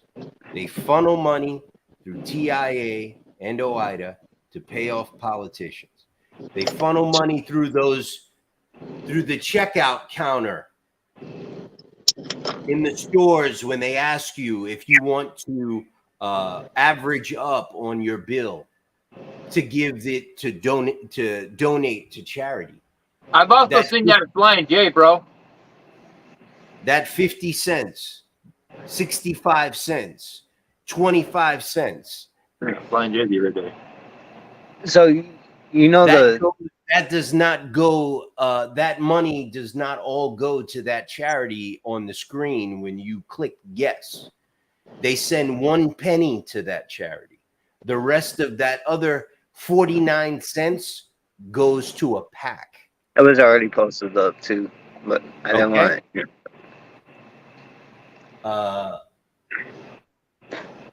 Be on the lookout for Defend America's Truckers. I suggest you join that page, click on it, like it, be on the lookout. I know a lot of people don't know about it. I think there's not many already signed up to it, but you should, because that's where the information will be released. Defend America's Truckers. Check it out. Who's this? Who's the page? What page? Defend America's No. Truckers. What is it? A web group? Yeah, it's a Facebook group.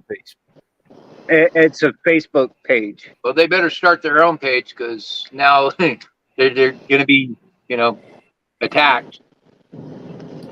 Defend America's Truckers. Click on it. Check them out. Right there on the bottom, hashtag Truckers First.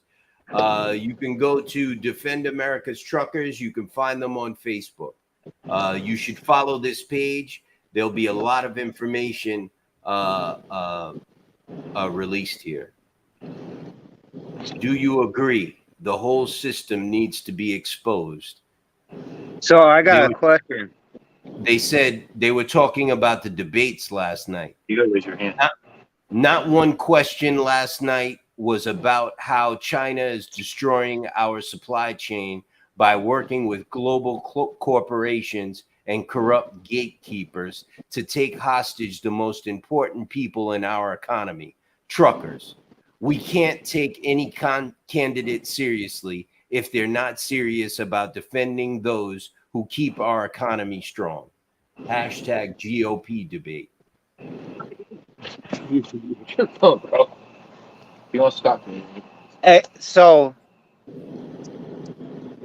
has it been discovered like Swift, CR England, Knight, all of these guys are contributing into that yet?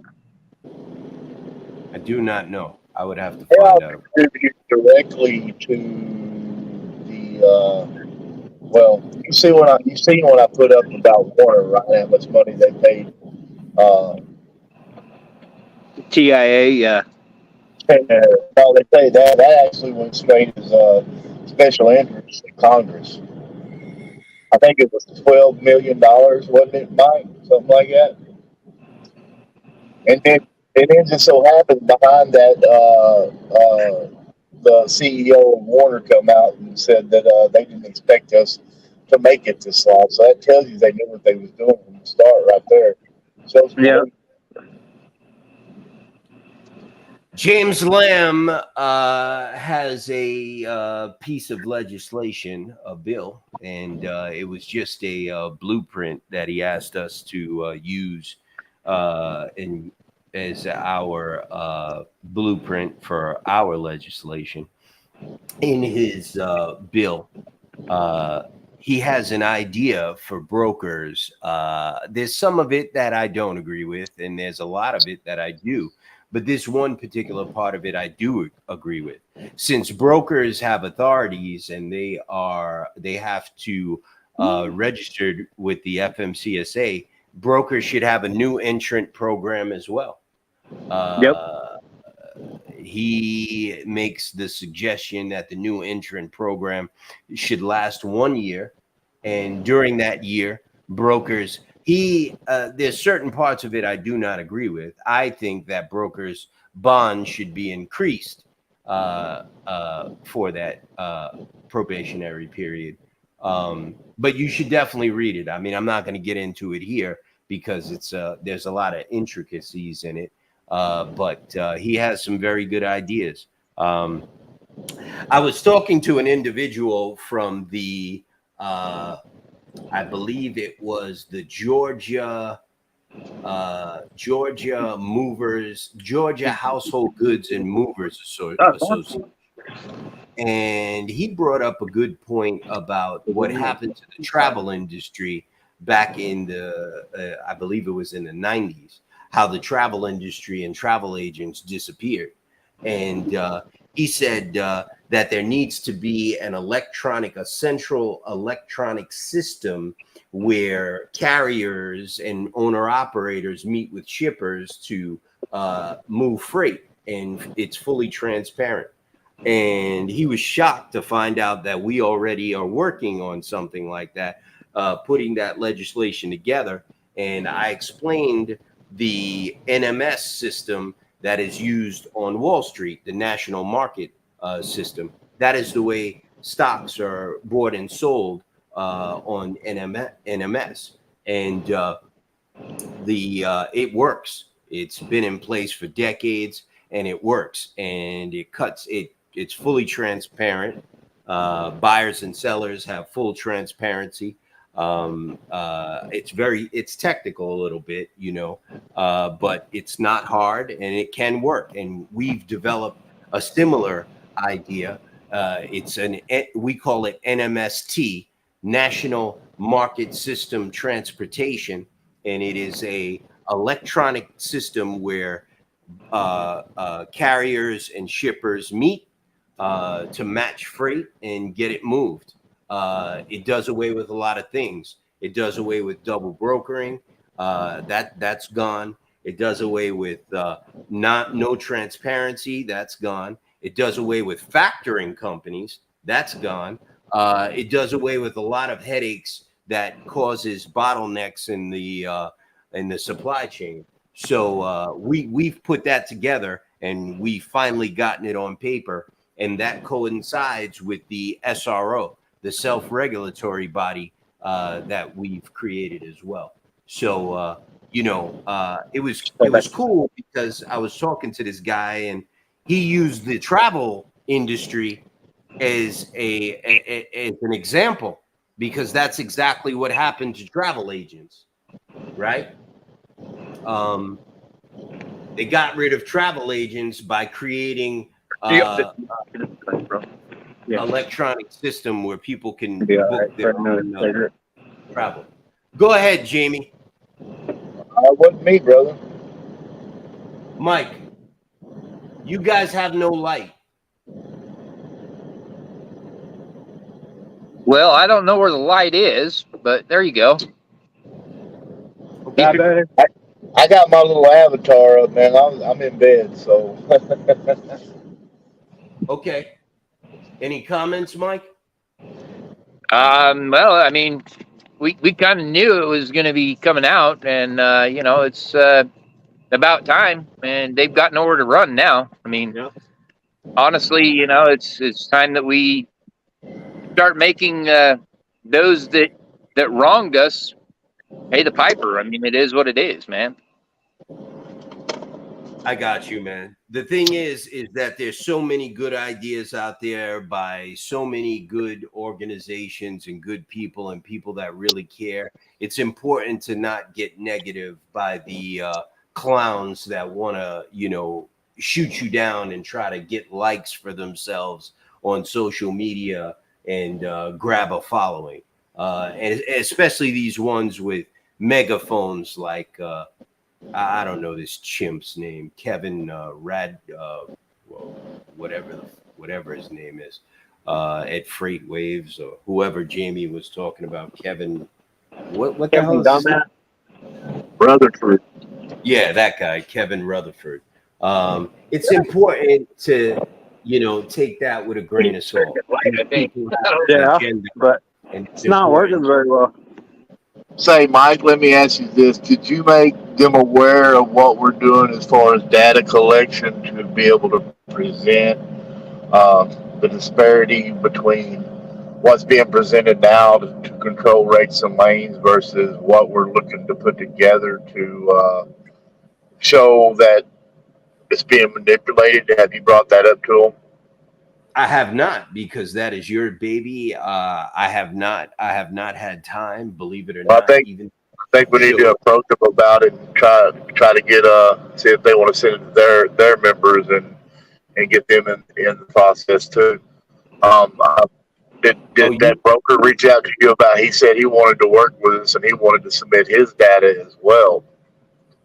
I was contacted by many brokers yesterday for some reason. I think at least 3 or 4 of them contacted me and told me they wanted to work with the association. I know one brokerage out here in Long Island contacted me. I had another broker contact. I'm getting contacted by brokers left and right, trying to work with the association. Honestly, I'm getting bombarded with phone calls, and I've been just telling people, call me back, send me an email, call me back. I can't right now. I don't have lines on my phones. I don't. I just can't. I'm getting bombarded by phone calls from freight brokers that want to work with the National Owner Operators Association. Well, hey, that's a good thing. Look, it is, but it is what it is. We've only been around. We haven't even been around for 3 months. Okay. We can only do so much. So, it is what it is. I'll get around to it. Brokers have been contacting me daily. I did get a phone call from a broker. I think he said he did speak to you. He said he agreed with us on mostly everything except transparency. Is that the guy you're talking about? Yeah. I don't want to put no names out, but he wants to submit his data to what we're doing, and so we can compare his data. He said he would submit full transparency, just so we could use that data as well. Right. Yeah, I think we're talking about the same guy. I spoke to him. I had a long conversation with him. At the end of the conversation, he said, well, you know, if you put it that way, then I agree with you. I think he even joined the association yesterday. So it was a good conversation. We had a bunch of people sign up yesterday and join the association. He and I spoke for about an hour and a half, man. You know, and at the end of us speaking, he called me the other day out of the blue, and at the end of us speaking, you know, he told me, he said, look, man, he said, I'm going to be honest.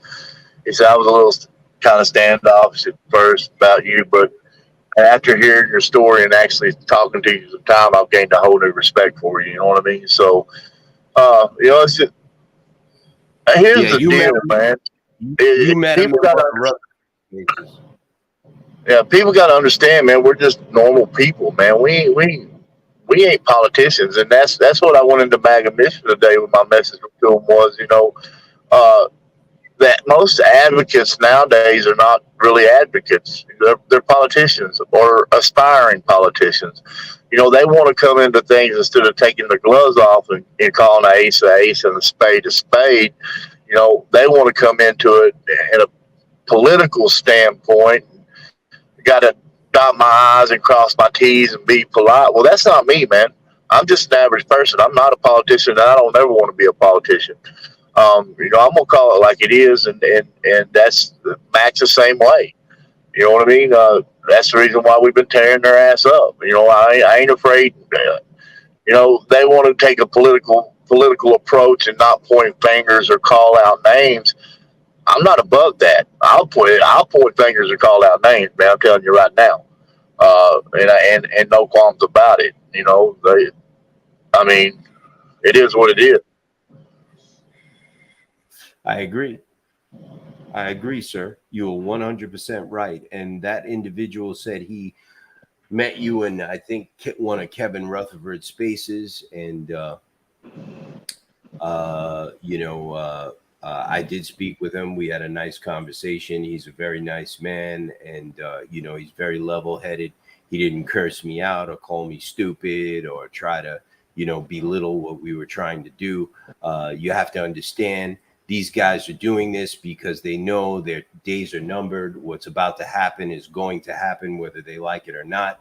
The general freight broker is one of the only individuals in such a large market that is unregulated. It is unheard of in this country. Any intermediary operating in any industry is that large is regulated, whether it be real estate, whether it be on Wall Street dealing with finance, whatever. They are not car salesmen, so you can't put them in that category. They handle funds, they handle finances. They are true intermediaries. They are licensed through a government agency, the FMCSA. They must be regulated. And these individuals, like the ones you scream and yell at every day in Kevin Rutherford's group, are fighting for their lives, and they're afraid because they know we're right. And they've been operating in a 100 legal loophole that they've been taking advantage of for 43 years. And it's right there in black and white. It started in 1980, and it's been going on ever since. And no one's forcefully addressed it until now. And the National Owner Operators Association is not letting go. And we've joined forces with all of these other associations in the country, except OOIDA. Oh, by the way, I did personally contact Todd Spencer from OOIDA. I have his contact information. He has not responded to me. Okay? He has no interest in this issue or any of these issues. So all of the other associations are joining forces. Why is that, though? Issue. And it is inevitable. It is going to happen because put together, our numbers are larger than OOIDA's. Well, I think as we ratchet up, here's what I think, Mike. as we ratchet up the pressure and as the heat starts to pour, as the heat starts to come down, I think eventually they'll be reaching out to us because they're not going to have a choice. It'll be either that or they just don't exist anymore. That's the truth. We go in, we talk about broker transparency, and all these brokers and these people talk about, well, it'll just be a race to the bottom, a race to the bottom. And I try to explain to them, a race to the bottom's happening on the broker side. It ain't happening on the carrier side because it's already at the bottom when it hits us. You know what I mean? And I explained to them, and they hate it because I said, look, man, y'all are the weakest link. AI just come out, was released. AI will take your job real easy. Y'all are on the chopping block. You know what I mean? Y'all's job will be the first to go. I promise you. They don't have the technological advances enough yet to drive a truck without a driver. Even if the autonomous trucks was a go, which you already see states shooting them down, they don't have the capability, and I don't even see it on the horizon because you're never going to replace the man sitting in the seat. You can't program a computer to have care and concern, to have empathy, to put your rig in the ditch to keep him running over a kid or a busload of kids. You can't do it. But the brokerage side, brother, the technology is there to take that over today. And that they got to understand that. I agree. And in any other industry, when the intermediary went rogue, the government stepped in and facilitated that. They helped private industry create those electronic systems to take that ability away from those intermediaries and force them to play by the rules. And a perfect examples, the brokerage industry on Wall Street and the travel agent industry. These are perfect examples of it. You know what I mean? So I totally agree with you. Well, gentlemen, I'm going to go to bed, man. It's been a long day. My cousin broke down yesterday, and I had to go do a rescue mission, man. He blew the oil cooler on his truck, pushing gallons of oil out the radiator on a Caterpillar motor. So I had to go rescue him, man. It's been a long day. I'm going to go to bed. Thank y'all. I appreciate y'all having me in. I'll see y'all tomorrow. Hey, don't forget that Matt does that space at 11 tomorrow, talking on voter, and a lot of it's constitutional. But I mean, we always have a go at everything in there. It seems like every time we go in there, we go over on Saturdays. He goes over the whole spectrum of what we got going and what everybody's doing. It's actually one of the bigger spaces that MAGA Mission hosts.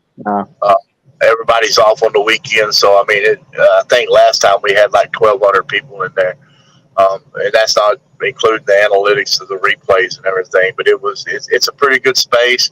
If y'all have time, stop in and say hi and let's see what they're talking about. Like I said, he runs the gauntlet over everything on a Saturday, man, and it's a really good space. What time is that?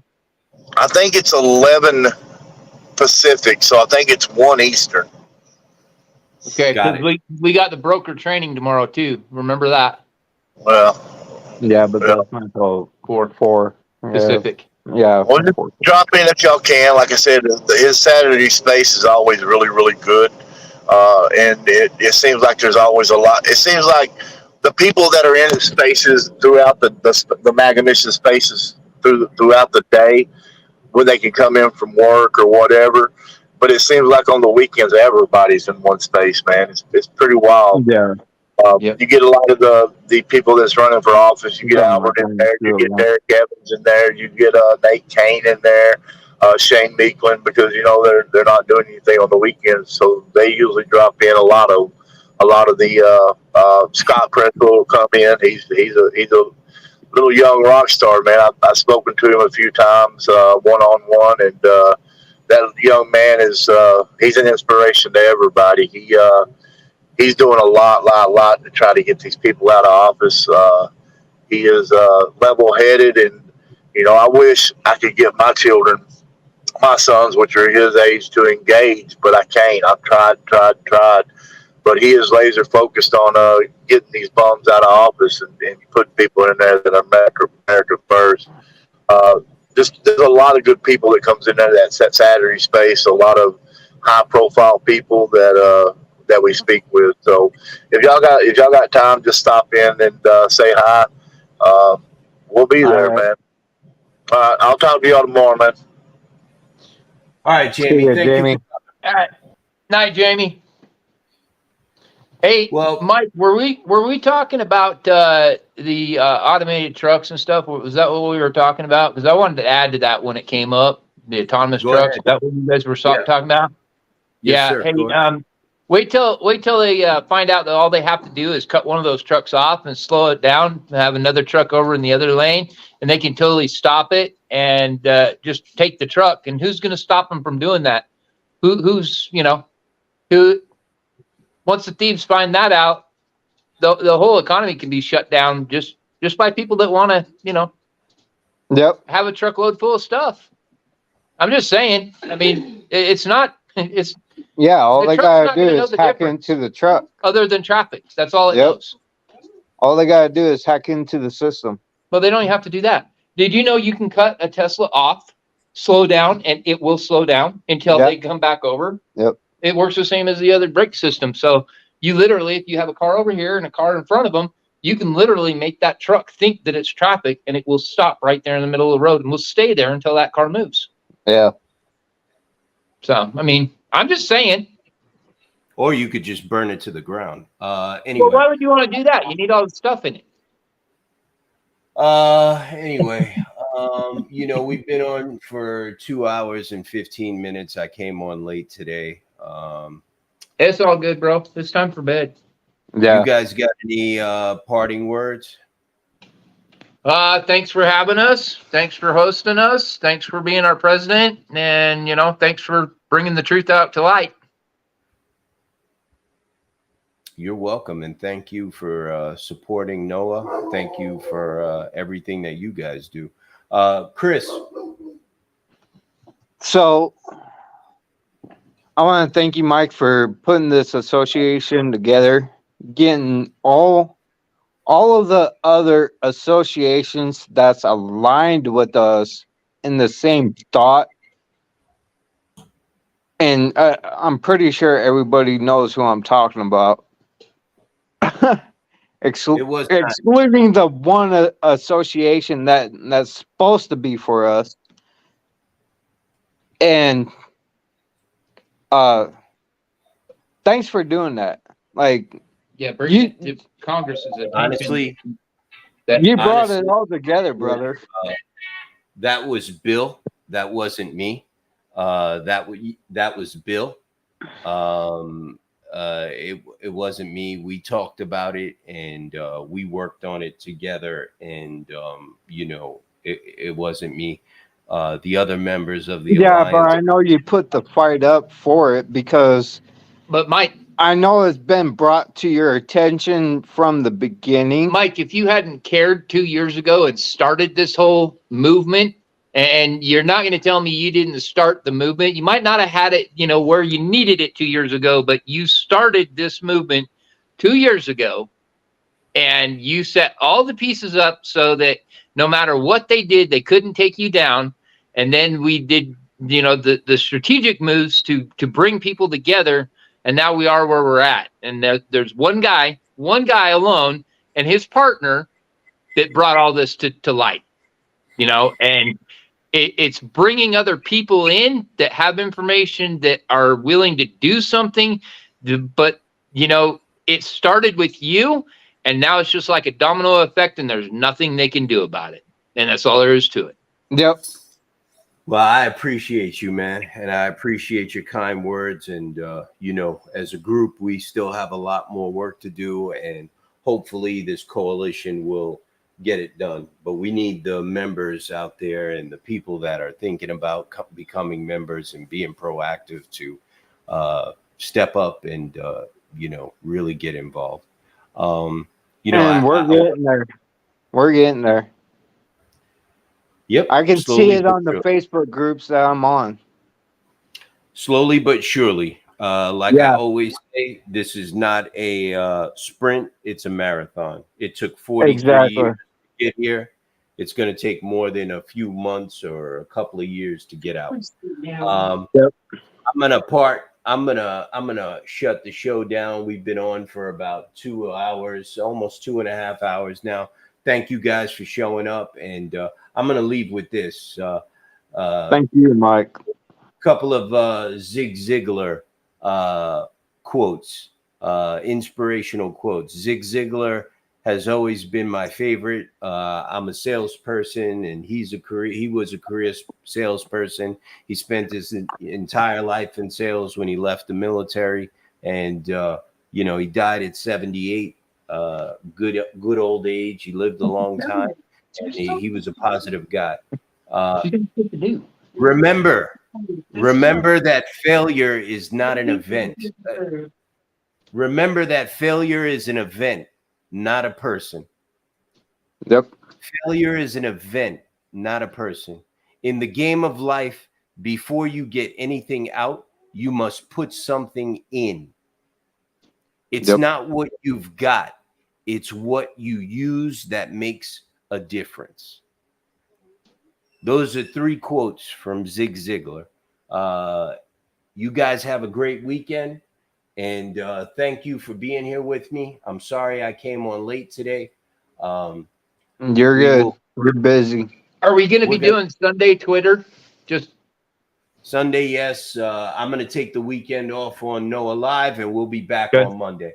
I appreciate you guys for being here, and yes, Sunday, Twitter as usual. Thank you, and God bless. Have a good weekend, fellas. Thank you. get the dogs and the family and go down to the beach. Drink a beer. We'll do. Thank you. Yeah. All righty. Good night, everybody.